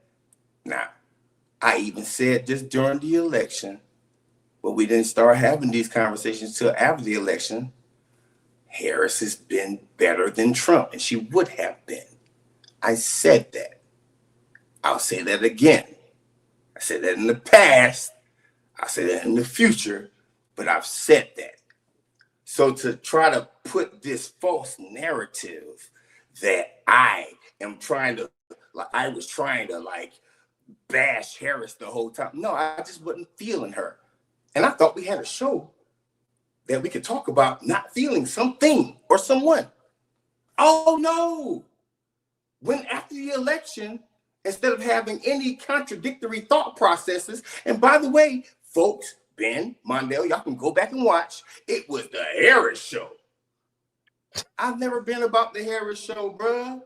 What I've been about, no, since y'all made y'all accusations, look at the faces that are being made right now. You remember my face a couple of minutes ago? That's how I felt. That's how I felt. That's how I felt. But the awesome part about Clickbaity is, guess what? Guess what? I love y'all boys, man. I'm not even gonna get into, like, I'm not even gonna even start an argument. I'm gonna take a different route this time. Because usually I'm always trying to argue with y'all. I'm just gonna say this to y'all. I love y'all boys. And this is what makes our show special. That's it. That's it. This is what makes our show special. And guess what? I really don't, like, we can go back and forth about who's right, who's wrong, this, that, and the other, but I'm gonna keep being the person that I am. And if y'all boys think that I'm trying to, like, oh, I'm more progressive, well, you know what? When it comes down to establishment Democrats, yeah, I might be. I might not be. Prove me wrong. I'm just sticking to my guns on this one right here. And guess what? Trump still is my #1 enemy right now, and now one of y'all won't ever be able to take that away. Try as hard as you want to, but that guy right there is fucking us up as a community right now and as people right now. And I know that the after family members have been fired, which I knew they were going to be fired if he got elected, there's no righteous point of a third party to you guys, but there is. If we don't do something, then the same thing happens over and over again. What's the definition of insanity? Doing the same thing over and over again and expecting different results. Maybe I'm a dreamer. Maybe I've been in politics for 20 years, just like you have, Mondale. Maybe I see that there's different options and we could talk about them. Maybe I see that establishment Democrats and big time donors who give money to these same people are going to get elected and they won't do anything for us. And also the assumption that I am affiliated with any organization. You know what I do for those organizations? I tell them, hey man, y'all need to learn how to win elections. Y'all need to learn how to win elections. Y'all need to learn what a win number is, whether it's FBA, ADOS. You know, that's what I do. I'm a political consultant.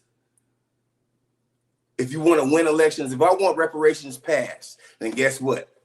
Do I think it's going to come through the Harris campaign? Do I think it's going to come through the Trump campaign? Do I think it's going to come through FBA? Do I think it's going to come through ADOS? Do I think I can start my own thing? I don't know. All I know is I'm going through with the people that actually have talked about it and care about it. Because as I said when I started the show, on day one, I want reparations passed. And guess what? I'm not going to be a sycophant for anybody. Because the same machine that supported my sister Harris is the same machine that's going to support Rahm Emanuel or that white boy out of California. And if you act like it's anything different, we're crazy. But that's not what it's about. I fundamentally just give a fuck about one thing: protecting the democracy right now, constitutionalism right now. And it's okay, fellas, if every now and then that somebody says Marcus was right. It's okay. Because guess what? Every show, y'all have thousands of people who say you guys are right. It's okay that for progressive who wants something different looks at me and says, hey man, you know what? I'm feeling that guy. It's okay. Because I have to, like, I am cool with both of you being right. I learn from you. I adjust to you, and I appreciate you both. I think sometimes, though, y'all might not appreciate me. I'll leave it at that. We ain't got to argue. Ben, did you have a comment? Just what we can say off air. Yeah. Yeah. And I'll just finish. I think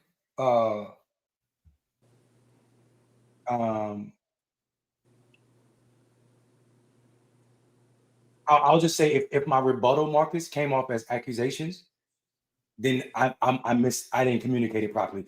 But there were no accusations. I was responding. That's why I'm taking notes. So that the difference is like, so I can hear you. I write down what I'm going to say.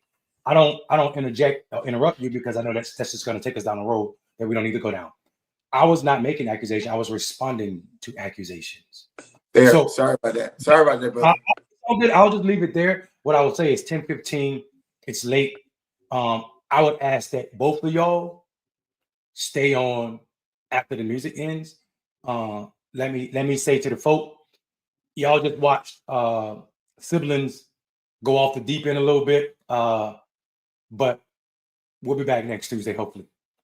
Yeah, we'll be there. All right, y'all. Actually, let's give these shout outs to Mexican Standoff. Thank you for the super sticker. And the Cali Enigma. Pastor Ben will be opening a church in Ghana. I'm calling it now. Ben has seen the light. I'll see you in West Africa. Inshallah, brother. Inshallah. That's all I'll say about that. All right, y'all. We'll see y'all next time. Put them squirrels up in the chat room. Them acorns and them squirrels. Trap Squad. We'll see y'all soon. Trap Squad, Trap Squad, Trap Squad, Trap Squad, Trap Squad, Trap Squad, Trap Squad, Trap Squad, Trap Squad, Trap Squad, Trap Squad, Trap Squad, Trap Squad, Trap Squad, Trap Squad, Trap Squad. Hey, clickbaity political. Yeah, thirst trap, trap squad, squirrel squad. Our mission is critical to speak the truth to the masses. Yeah. We here for the fight. We ain't started, but we here to finish it. Sick and tired of seeing the privilege. Take advantage of the weak and the innocent. So we let our voice be heard. Every single weeknight. Unapologetic. Black people, despite this white supremacist system that we live through on a daily, we still throwing up those acorns cause we represent clickbaity. Trap Squad, Trap Squad, Trap Squad, let me hear ya. Trap Squad, Trap Squad, throw those squirrels up if you with it. Trap Squad, Trap Squad, yeah I see you, yeah I see you. Trap Squad, Trap Squad, Trap Squad, ThirstTrap, Trap Squad, Trap Squad, Trap Squad, let me hear ya. Trap Squad, Trap Squad, throw those squirrels up if you